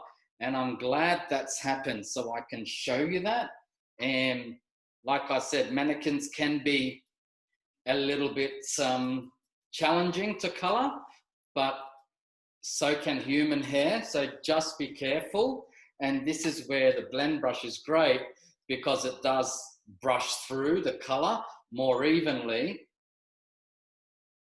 But it's important that you can be aware naturally of these things that are happening and attend to them. Now I'm just going to come in with a little bit more of the 8 in there. And it can easily happen because you're not working the hair right through, because you don't want to contaminate the different layers of color. And so just be mindful that that's not going to happen to you. Okay. And then make sure we've got enough 9 level in there. It would have been nice for these ends to be a little bit lighter, but you know what? Better to have hair than breakage.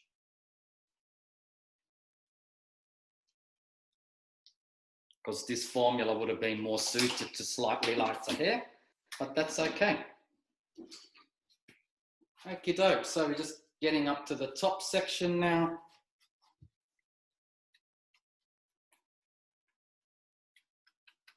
So even if you're not working with the blend brush, you can use the blend brush as a detangling brush and just make sure that that hair is spread open nice and even. So when you're coloring, you can make sure the color is penetrating through to the other side as well. So we'll come in with the 7 here.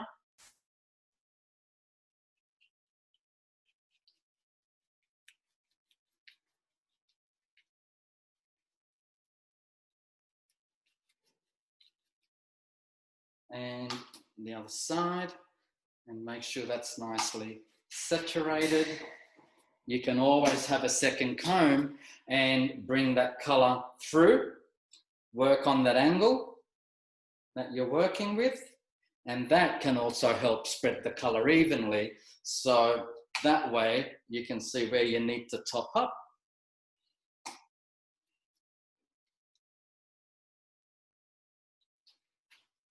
And then come in with your 8 further down.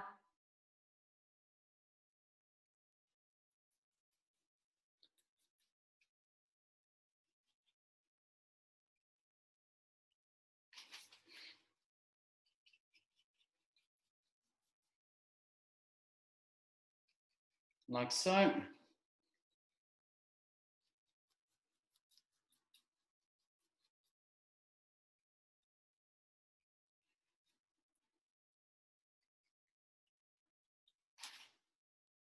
And then finish off with your level 9 at the very ends.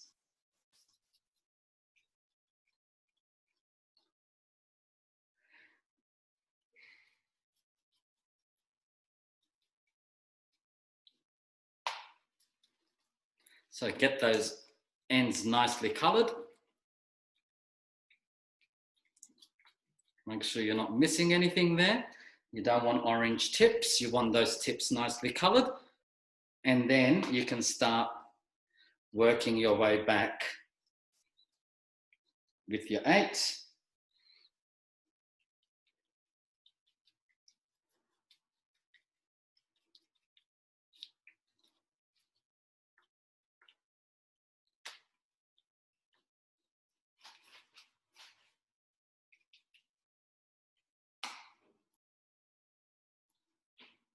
And just touch up your 7 here. Don't forget you've got a whole other side to do, so don't use all your color up in this one section here. Okay, so again, clean the hands, turn dolly around, and we will start. Done all the roots, so that's great. Just need to clean her up a bit because some colour has ran down her face here. There you go. This is what I mean. It's always better to clean, okay? Because if this colour can stain a mannequin, you can imagine what it's doing to the clients, okay? So, now this is where it gets really tricky because all the hair is coloured, so you just want to make sure that these ends aren't touching anywhere. So that's how I've sectioned that off. I don't want those ends and mids to be touching anywhere. Okay. So let's bring that 6 in. Spread that hair open. Give me a bit of stretch.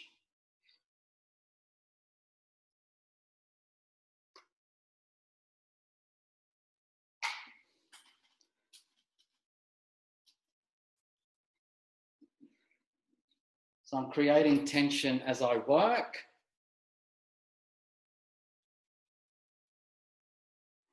That way I can get my brush nice and deep into that mesh.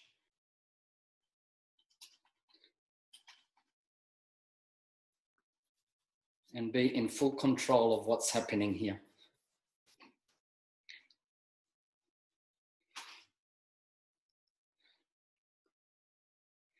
So that's going to bring me down to the 8 level, and I can further blend in a 7 into that.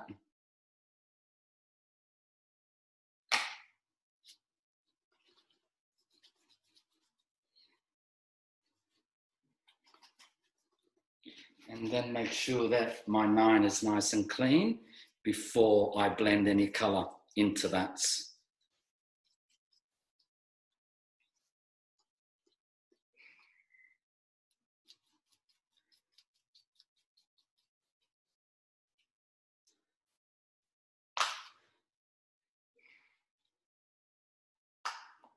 And then I start backtracking as usual on my way up to make sure that there is enough color throughout this whole hair. And then touch up with my 7.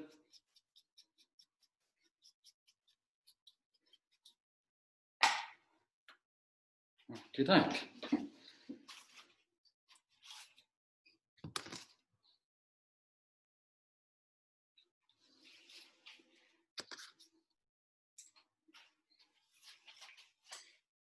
And we do it all again till we've coloured the whole hair.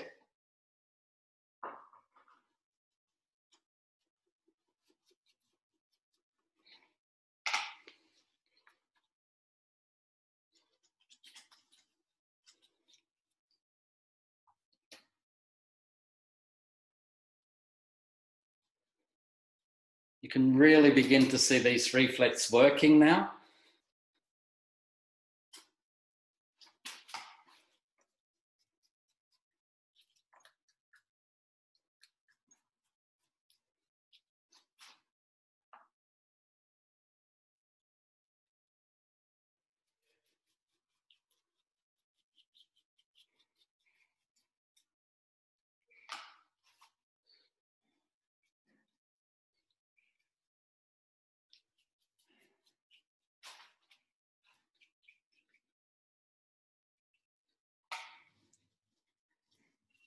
That's that 9 at the, whoa, go away, go away, go away, go away. Just be careful. Thank God that was the 9 and not the 6. I'd be panicking a little more if that was the case. Getting the 8 back in there. Like I was doing on the other side, I'm just backtracking and making sure that the blend is exactly how I want it. And I have enough levels of colour throughout the whole mesh.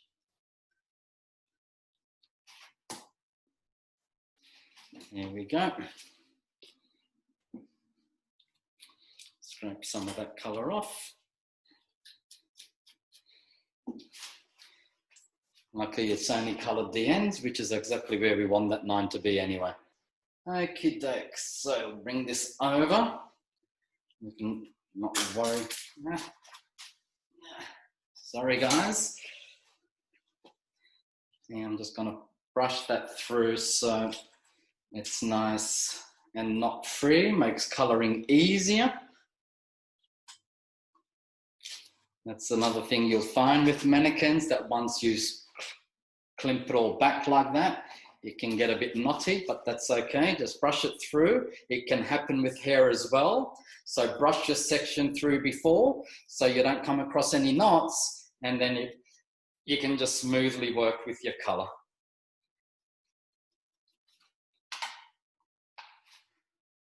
Add some 6 in there to be able to blend those colours in. Working with the 7 around the hairline more, so we're not too dark. Dropping that slightly on an angle, diagonal angle in the back. Bring in the 8.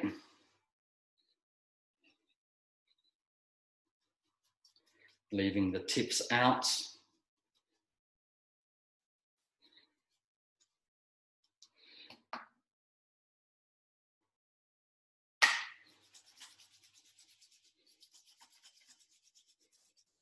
Just make sure that colour has started to work evenly there. That comb is really wanting to misbehave, so we'll put it there. And then we'll go in with the 9.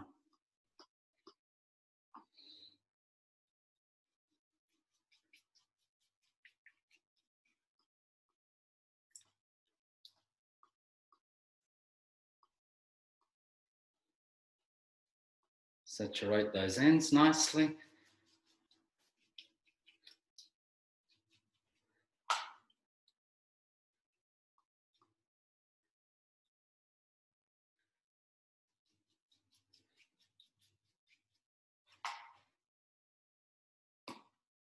Come back with the 8.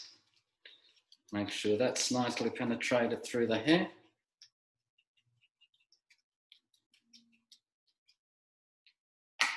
Blend up always on the way back. 7.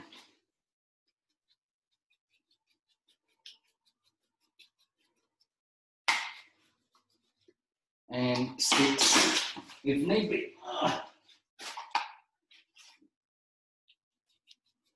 Okay, so we're coming last few sections on top now, and then we will process this and come back at 2 to style her up and see the results.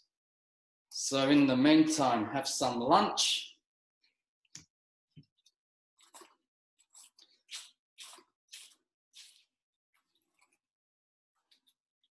because I'm sure you're all getting a little hungry now. And we'll come back and then give her a beautiful finish so we can see how all these reflex have worked. And hopefully you'll give me a thumbs up.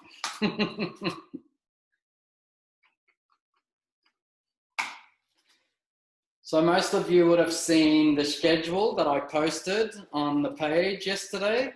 I've got a full month ready to go. It's very exciting, and that we've been able to work so much in advance to bring you a very exciting calendar for June of education.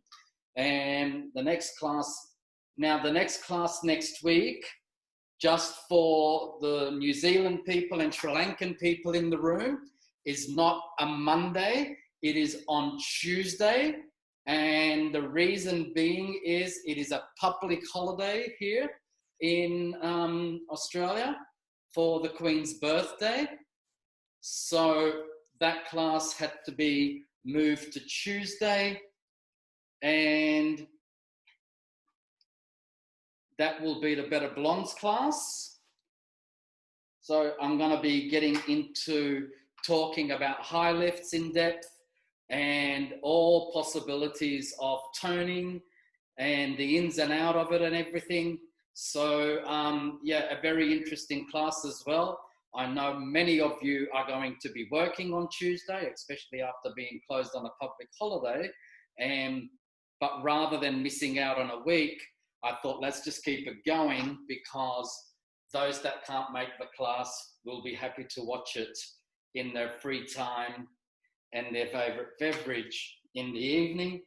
So that's okay. But you know, those that are willing to or able to join, it'll be more than my pleasure to have your company while I do the class. Otherwise I'll feel like I'm just talking to myself, but that's okay. You're very used to that as well. So that's the blonde class next week. I believe it's the 9th, but I'll confirm that for you this afternoon when we come back. Okay, so we want to get the 8 in here now, and then finish off with the 9.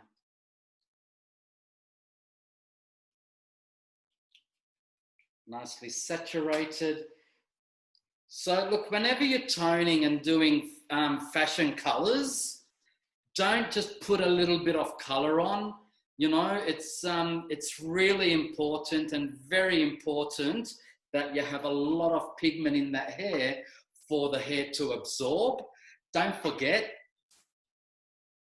I'm glad during quarantine time. Sorry, let me just read this question or comment. I'm glad during quarantine I fill my brain with Jeval education support. You're the best. You know what? There was no way we were going to let our customers be deprived of education because of some pandemic and virus. And if anyone was going to have to put up with a virus, then let that virus be education and turn a virus into a positive pandemic. Okay. And that's the beautiful thing, that we were able to do this. And yes, look, do I enjoy coming out and seeing you all and flying to your countries and places? Absolutely. And, you know, I'm sure that will happen again one day soon in the future.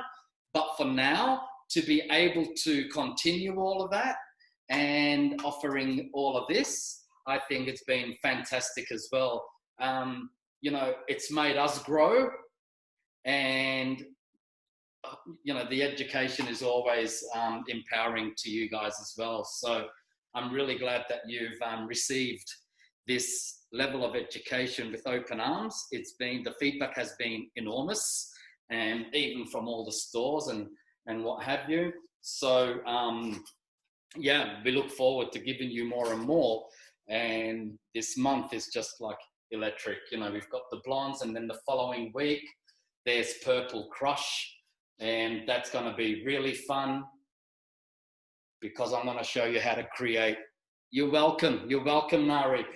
Show you how to work with the 0.22 series and mixing them with interesting reflex to create nice, vibrant violets and deep and rich violets, and not achieve murky, dirty violets. So there's always lessons to be learned there as well, because violets will always be tricky, but I don't want to get in too much till that day. Otherwise we'll have less to talk about that day. I'll give you some secrets and about violet coloring as well that day, which is awesome. And after that, another topic that's been asked of me, which I'm very happy to deliver, I have a hole in my glove, that's okay, is the class I've called Filling the Gap. And that's all about filling and, you know, repigmentation, pre-pigmentation, the differences, what, you know, best approach, how we do it, the processes and so forth. And then obviously coloring over successfully on that on that fill. And then finally, and the last Monday of June, I'm going to bring a lot of what we've done on these classes together in 1 2-hour session in the morning with the Jeval Essentials.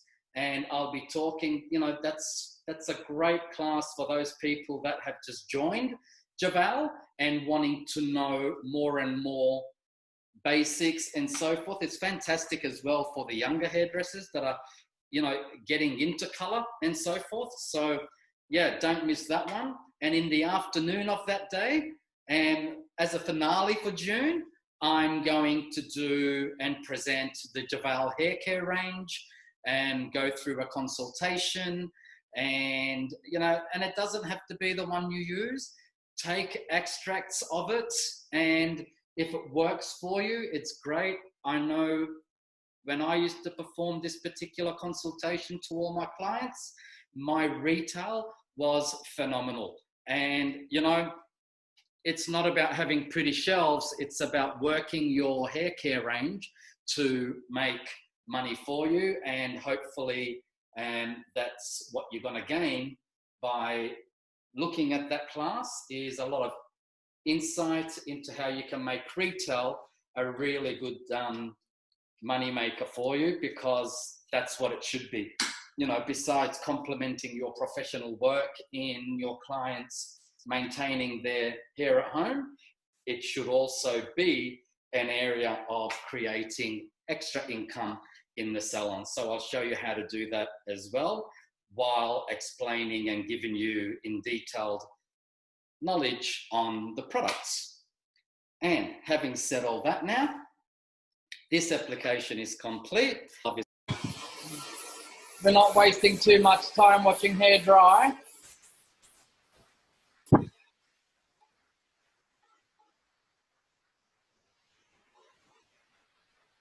She's no longer orange, is she?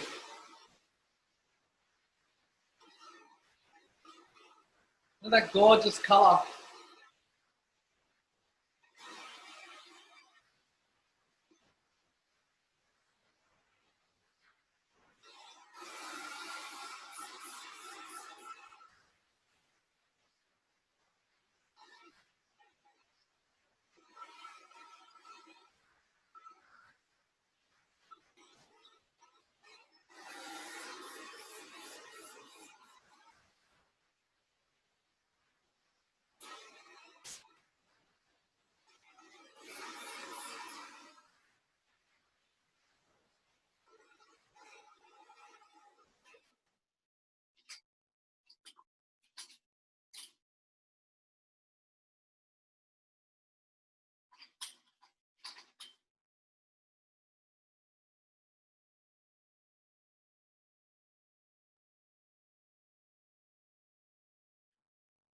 I'm in love.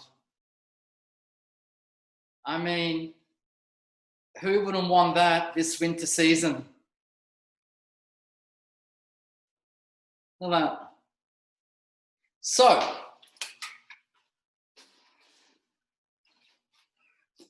I hope you're enjoying the results so far. I just wanted to get a little head start. Otherwise, the whole conversation, thank you, Kathy. Otherwise, the conversation would have to be all over the blow dryer, and I didn't really want that. I can't stop touching it. Oh my God, so beautiful. So, couple of things I want to catch you up on while you've been away is what I used so far. And I've only applied products to the back, so that way I can show you my proportions and how I work with the Jeval products on the sides as well. So even though I'm getting a little bit of a head start, I don't want you missing out on anything. Okay, so firstly, I washed and treated with Iconic Tonic shampoo and break in case of emergency. And then obviously I finished off with Iconic Tonic conditioner. So I wanted to get the goodness and moisturizing of amla oil, the Brazilian nut oil. Amla oil is the moisturizing. The Brazilian nut oil into this hair, and also the beautiful chia seed protein and caraway protein that's in the Iconic and break in case of emergency to help start rebuilding this hair. We got to keep in mind that it has been through a long pre-lightening process. Even though she's not blonde, we still have that deconstruction of the cuticle inside the hair. So we want to slowly start rebuilding that by using the Iconic Tonic shampoo and conditioner. And once a week, I would highly suggest as well the client would do a break in case of emergency treatment. So that's a trio I would be prescribing and recommending to this client if she was to be in a salon having this service done. Okay? Now, alternatively, if the hair wasn't that brutalized, right? Big word to use, I know. Let's just say you didn't have to go down the road of pre-lightening a lot. The hair wasn't so compromised and you didn't want to rebuild. You just wanted to keep it well revitalized. You were able to do this, with say 10 and semi-developer, just by lifting those different reflex up a little bit. Then you can go down the road, now that we have it, of Dark Art shampoo and conditioner. Also an amazing duo for someone that may have an oily scalp that has so much richness and color in their hair as well. That's going to be completely color safe. Another combination is Iconic Tonic. Whoops, there you go. Iconic Tonic shampoo or Dark Art revitalizing charcoal treatment. Reason being is you're going to get all your beautiful proteins from the Iconic Tonic to cleanse with. And if you don't need so much heaviness in the treatment, then you can soften the treatment down to a revitalizing and work with your Dark Art. So all these products are also intermixable, and yeah, you just direct and create the home hair care regime that is suitable for your client and her hair needs, right? So I hope that gives you a little insight to how you can work with these products. And as I said, at the end of the month, I'll be doing a very big outlay of product knowledge with the whole range and consultation as well.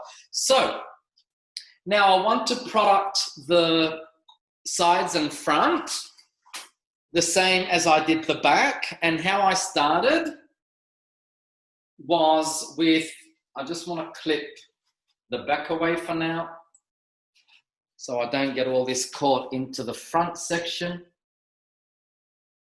There you go. I can release that now. So first thing I'm going to apply is a little bit of tall drink of water, leave-in moisturizer, and this is also going to continue the treating and moisture balancing aspect of the hair. I always enjoy optimizing the moisture level, not overly, but you don't want to leave the hair too hydrated. But obviously in the salon, if you're going to do a treatment, you're going to leave it on longer. Here, I'm always pressed for a little time And so you may not need to do this after you've treated and conditioned in the salon, because you're able to leave those products on longer at the basin. But here's so I don't get too much absorption of the styling product, I just like to put a bit of extra moisture back into the hair. Now, my smoothing product I like to go to is Abracadabra, and that's what I'm using here. But having said that, let's just say this client is also a regular blow dry client for you in the salon. You can offer the rain, hail or shine service, where you would do a full blow dry like I'm doing here, wet to dry, but really go through each 2 centimeter section, roots to ends with rain, hail or shine. That is like a keratin blowout that stays in the hair for up to 2 shampoos. And it's also anti-humidity as well, rich with proteins, and that's going to help smooth out the hair and make sure that the humidity doesn't attack it. So that is a service you can offer the client. They can pay for 2 blow dries, and you're only using that product once. So that is another option as well. But today I'm going to use Abracadabra. So with Abracadabra, I don't need a lot of product. Again, just a small amount because I've already done the back. I work it very well into the hands and into the hair. So Abracadabra for me is a gorgeous smoothing product. It's going to help smooth the cuticle. You can see the level of shine that this product creates in the hair. And who wouldn't want the hair that's shiny? Seriously. It creates what we call a crystalline finish. A crystalline finish is not so much an ingredient, but it is how the shine complex within the Abracadabra product works. So all your shine molecules interlink, and it creates this gorgeous mesh and matrix of shine molecules. Even if the hair is damaged, you will get roots to ends shine. Unlike other products where they don't have a crystalline matrix finish, you will get shine in the healthy parts of the hair, and in the very dry and damaged parts of the hair, you lose your shine. So with this, regardless whether your hair is healthy or a bit on the dry side or in the repairing mode, when you use Abracadabra, you are creating that beautiful shine, roots to ends for your client. So that's applied. You can go one step further, grab your Olivia Garden detangling brush and just comb that product through. So you have a nice even distribution, no knots, so that way when you're blow drying, it's nice and easy. And believe you me, mannequins do need a lot of work in creating condition and detangling. So I'm just going to push this back and create my center line, or parting as you would call it.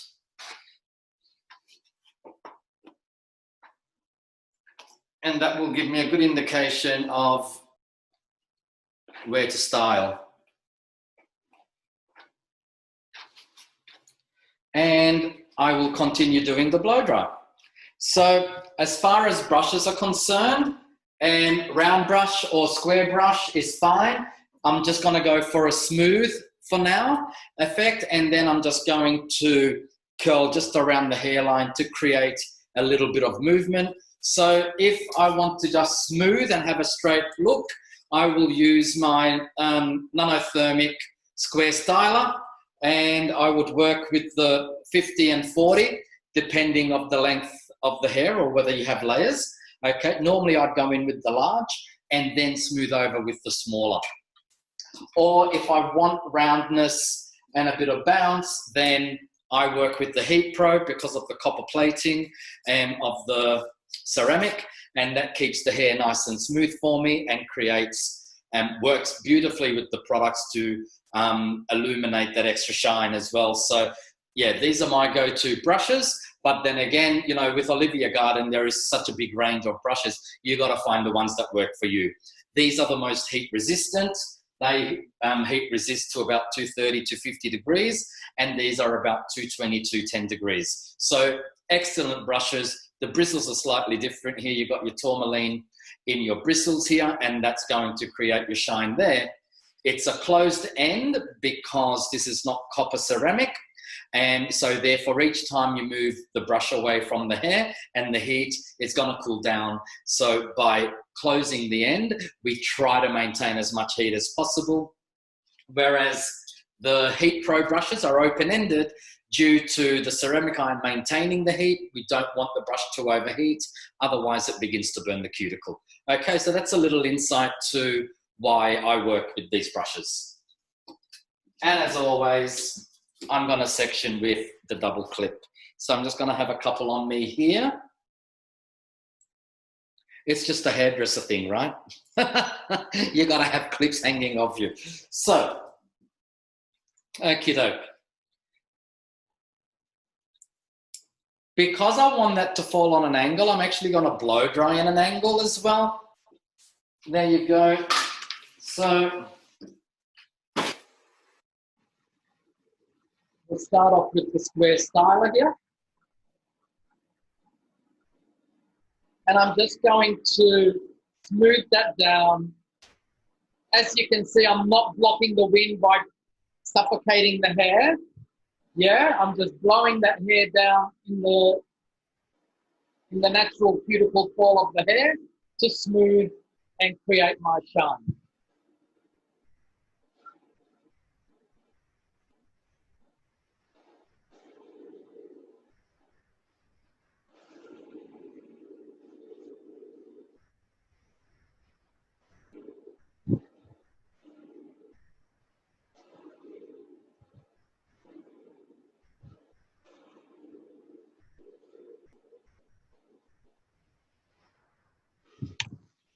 Okay, like any other blow dry, section by section.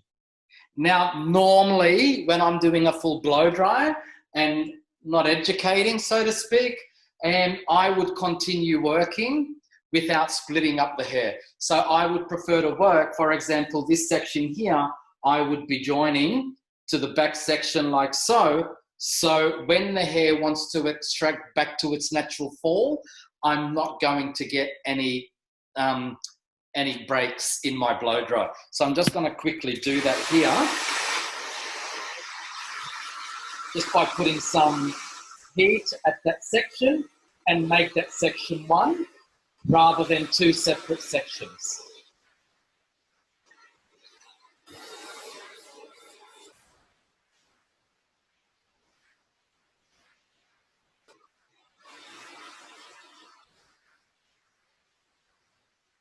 Nice, still nice and light. All the reflex are really working on their right level, and nothing's gone darker where they shouldn't have, and everything has stayed as light as we wanted to throughout the whole sectioning. Now, this is an area where we had the 4 different colors blending all together. But I don't want to see 4 different colors. The whole idea is to create an illusion of one color with a lot of reflex. That's the whole idea of that. I'm not after mermaid hair. I'm just after a beautiful, cool result that's going to shimmer with shine and reflect, just as you were seeing before and there. But once I turn that around, that continues to work, right? You can see where the lightness at the ends are, coming up to the 8, into the 7, and then the 6. Oh my God, that is such a gorgeous reflect. And who would believe, and you can still see that it's an ash base. But like I was saying, ash does not have to be flat and dull. It can still be full of color, just by simply adding a little bit of reflect to it. All we did was 1 gram of 629 to the 611 at the roots, and 5 grams of 556 to 35 grams of 711 in the middle, and then 8-2, 10 grams to 30 grams of 811 in the level 8 area, and then obviously 911 equal parts with F19. And then working with different developers to give me deposit, counteraction without flattening. So more deposit mids to ends with the level 8 and 9, and more counteracting at the roots because we wanted to lift the level at the roots as well, and not go too dark with the 6 and 7. And it's just really maintained a lovely flow of colour throughout the whole hair.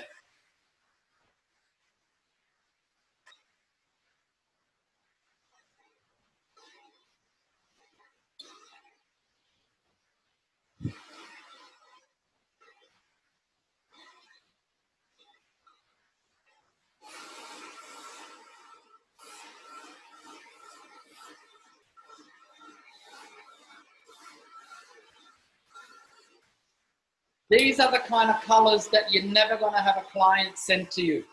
Oh, I want this, right? These are unique colours. They're signature blend of colours.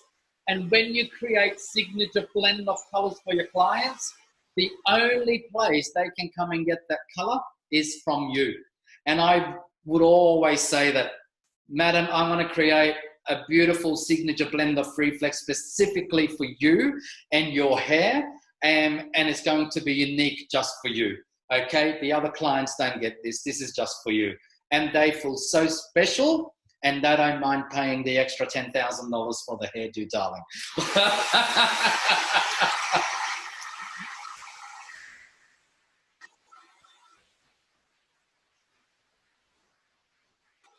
You know, my 2 favorite words: be great, be fabulous. And when you create these kind of colors for your clients, yeah, there's no excuse for that client not to feel great and feel fabulous. So, success.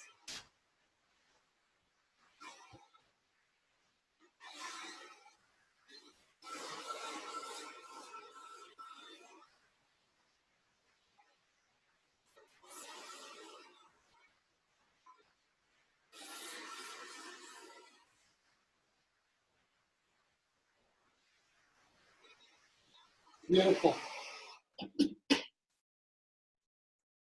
What do you think, ladies? Enjoying it?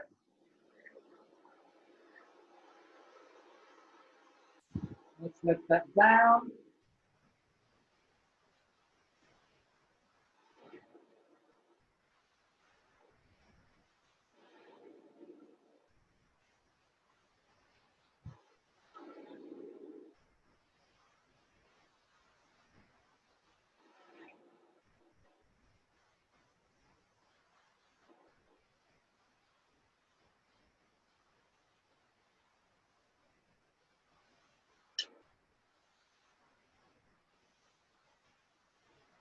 The shimmer is so beautiful.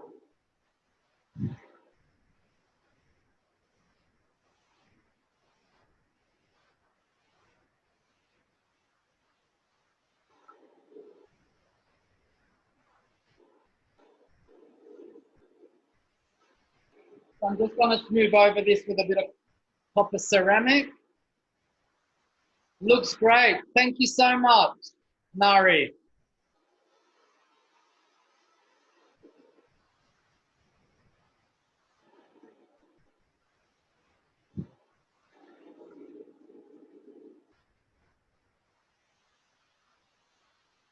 We'll smooth over that with the Olivia Garden flat iron in a second and curl the front a little bit.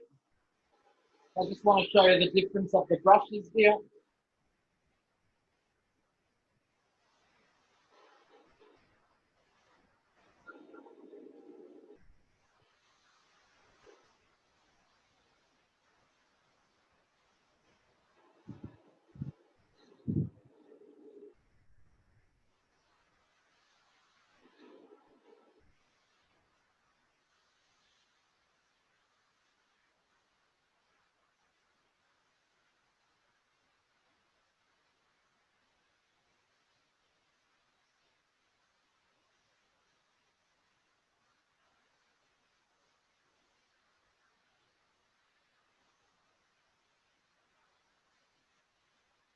walking down the street,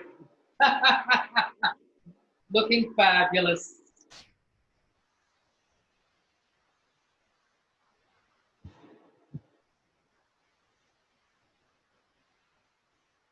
There you go.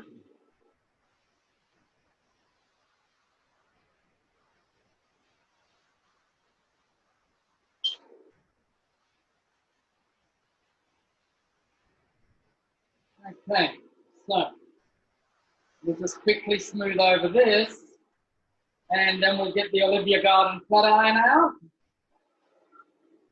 and give this a nice finishing on. I like to always blow dry, wet to dry. That's going to really smooth your cuticle the best and make your style last longer. I never hardly, well, not hardly, I don't like to blast dry. That only makes you work twice as hard to smooth the cuticle. So do take that practice on. Because we do have lovely smoothing products, they will give you a better result if you blow dry them into the hair rather than blast dry them into the hair. Okay, that's how products work best.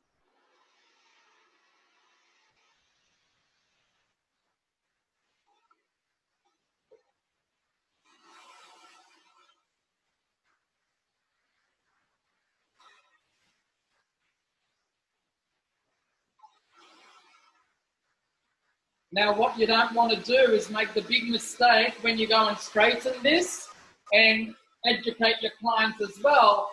Keep your straightener on lower heat. Don't go too high. Don't exceed 200. You won't need to, because that is going to completely remove color off the cuticle, especially mid to ends where you've only worked with semi.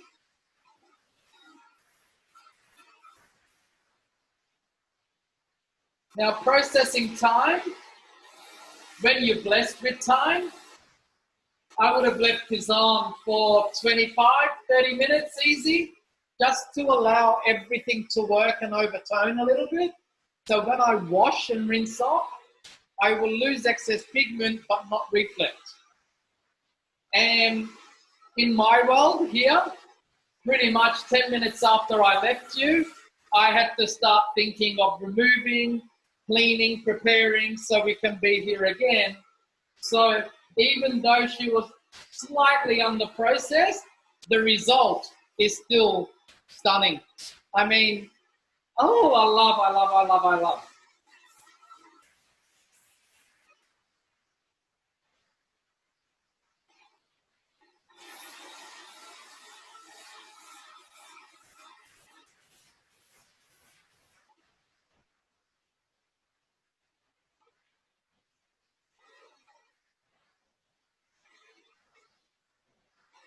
Make a nice photo shoot here, this one, because it's very unique in its reflex. I'll have to speak to the boss.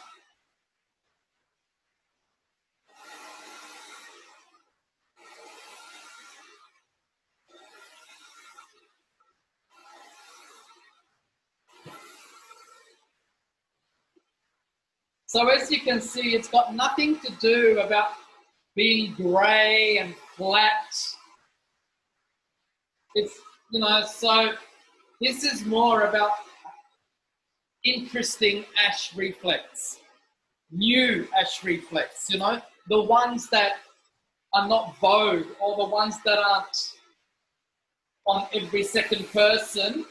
And for those clients that want something unique, want something that not everyone is wearing, and wants to be a little bit more fashion forward and ahead of time a little bit,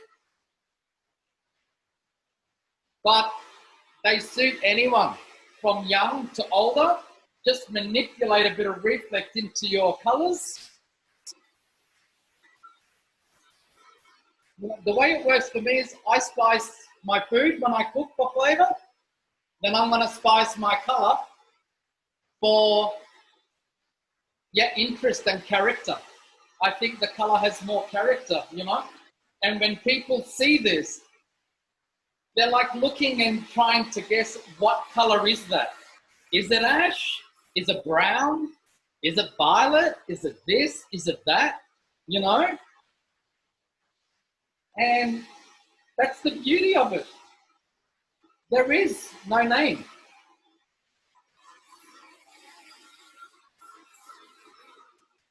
It's G blend. What's your blend?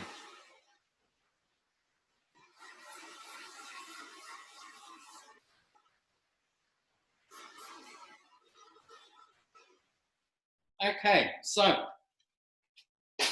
that's my workout for the day. Just going to remove that there. And I'm just going to put these brushes away for now. So remember, okay, you know where they're all available from. All your stores, Utopia, Active, Vivora, you know, SA, Soul, Hair and Beauty in Sri Lanka, Combined Salon Supplies in New Zealand. So, you know, you're not deprived. They're all available, just as your double clips are, okay? And all your tools that I'm using here as well.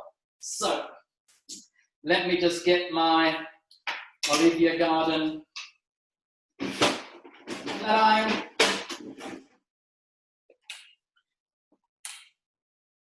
Unlock, thank you. So for those that's never seen this, you've got your travel pack that can go in and it's heat resistant. So after you've finished using it, you're in a hotel room or something, you've gone away, this is how you tell your clients, okay? You don't need to wait half an hour for everything to cool down. You just simply put it back in its bag and you're ready to go. It's heat resistant. So I'll get this going and then I'll go over some of the lovely features in it.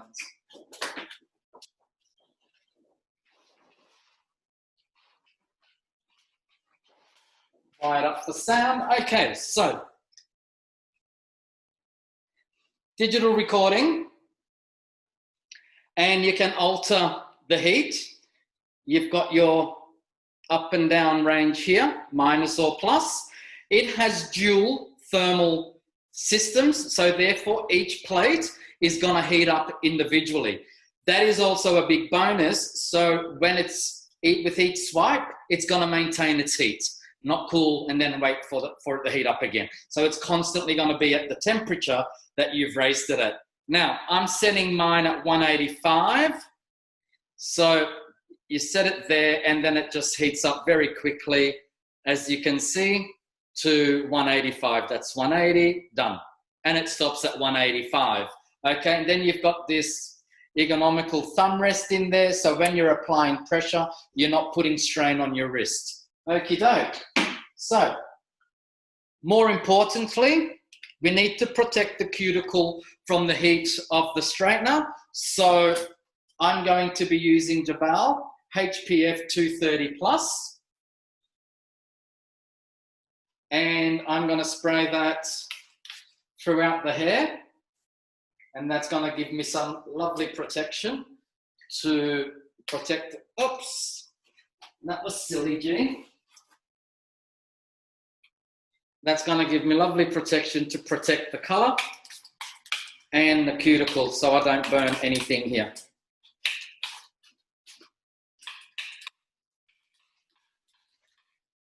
There you go. And that through. Now, here's a little tip with heat protectors. If you spray little, sometimes it feels like you've done nothing. If you feel you've sprayed a little bit too much and you feel that it's wet the hair, don't panic. All you need to do is grab your dryer and dry it into the hair. That's all.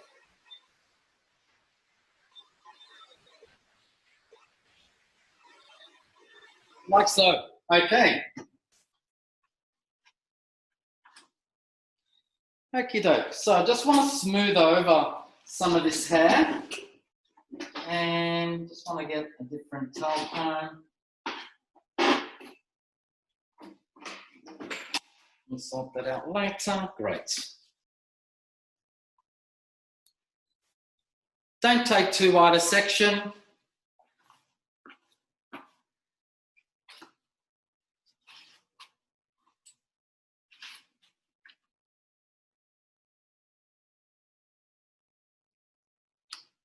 And it's just nice to finish off, but I don't let this to be my main work. My main work is always going to be the skill of a hairdresser, because in my perception of hairdressing, that's what clients come to you for.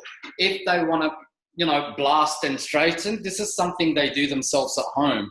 And I think if you can offer them real hairdressing, then, you know, your value for your service is not going to be argued. So I just want to gently smooth over that.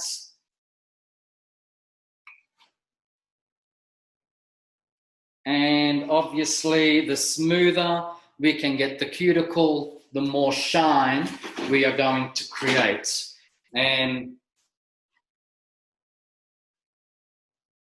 the more shine, obviously, the more reflect and the more stunning the color will look.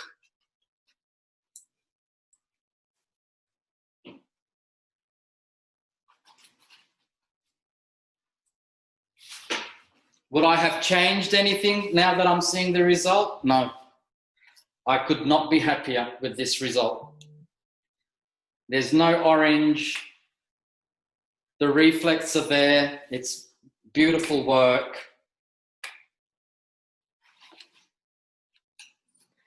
Got that lovely 611 shadow at the roots with no warmth because we haven't pushed it too far, only 10 volt.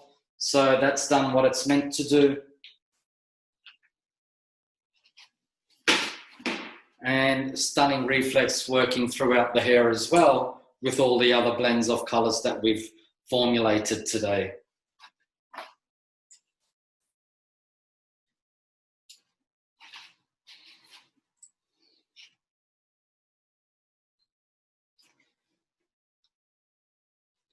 Even when you turn that up like that, just want to show you that.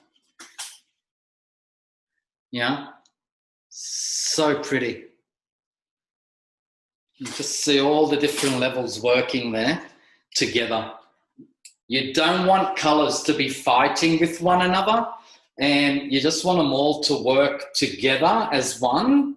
And I think in this result, you cannot see that happening better than what we are. It's just beautiful.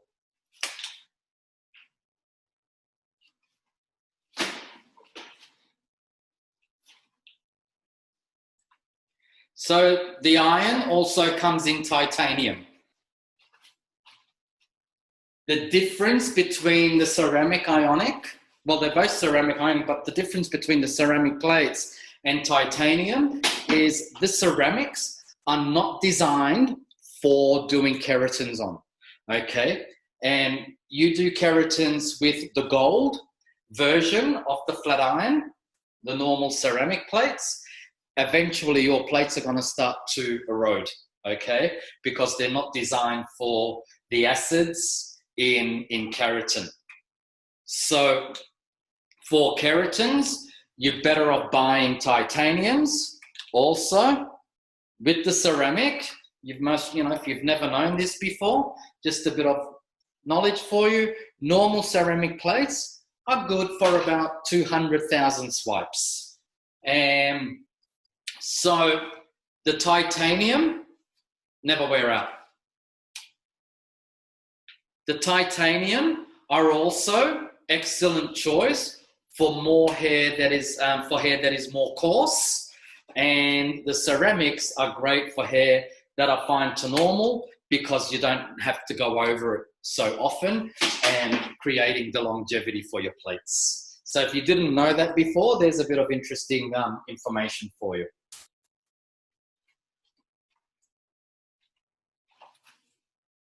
They're great to retail. They make lovely gifts. You know, I think they're beautiful and classy. I love it. And like I said, with me, these tools aren't to create the majority of my work. They're there to help me finish off the work. Just taking my blow drying or what have you, just to that other level. And just to complement the work I've done. That's all.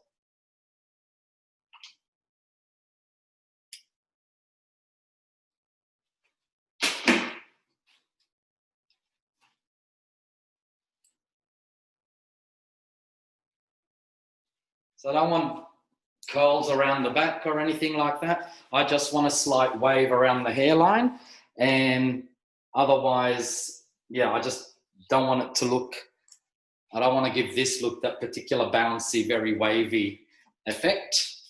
And I want to leave it as straight as possible to show the blend of color as much as possible, okay?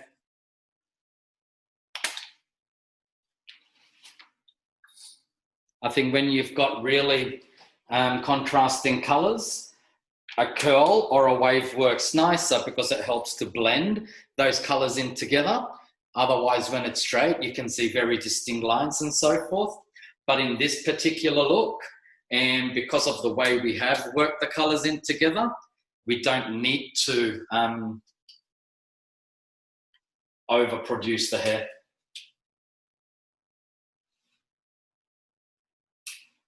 Because we want to see as much as possible those reflex all working together simultaneously. It's just gorgeous.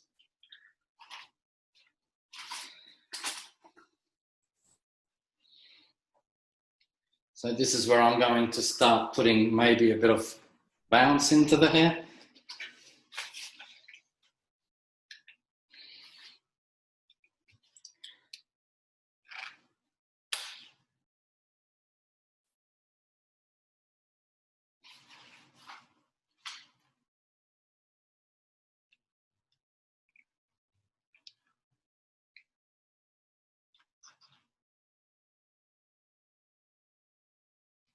Just a bit of movement like so, not too much.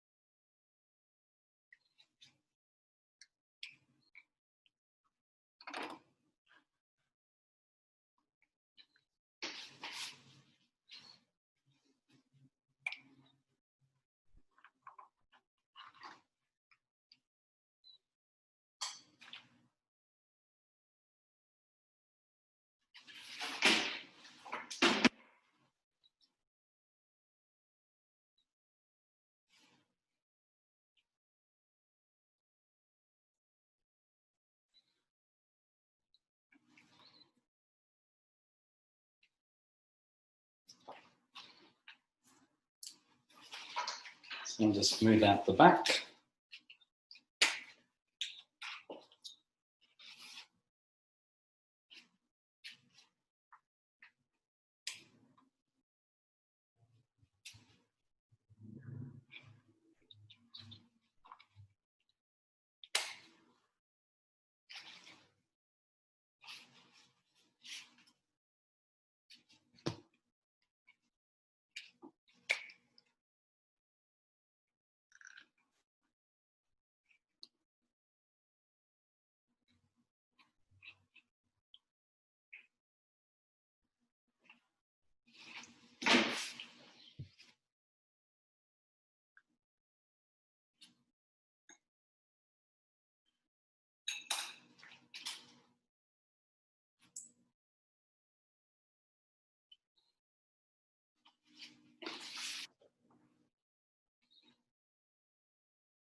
Any questions about the whole class today?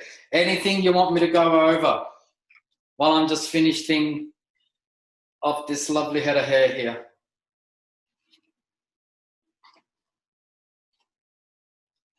Any questions? No questions?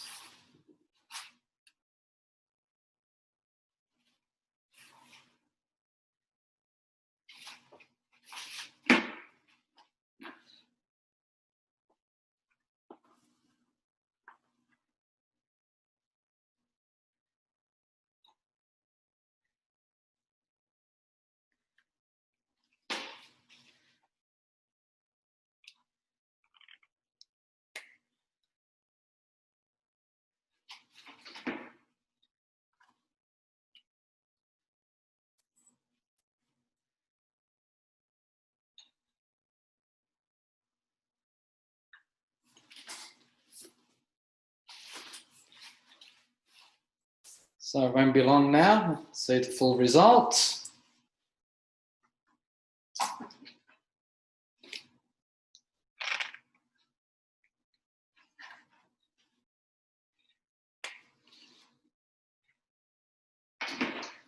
want to kink, bit of kink in the center there.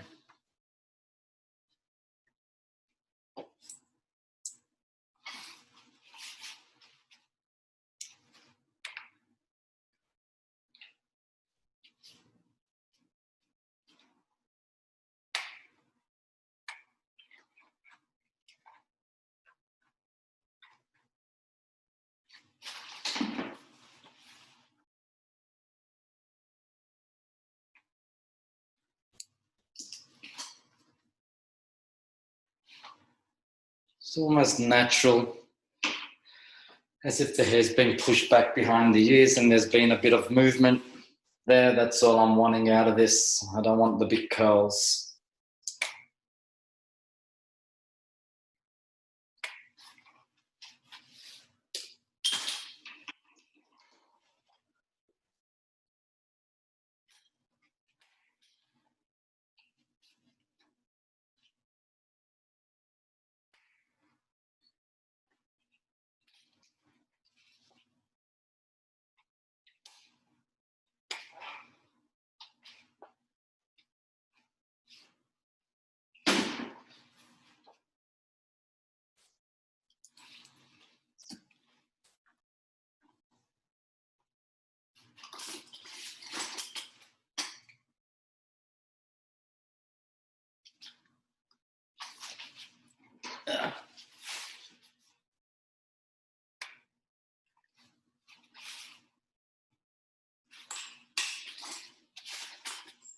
Sorry.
That shine is just superb.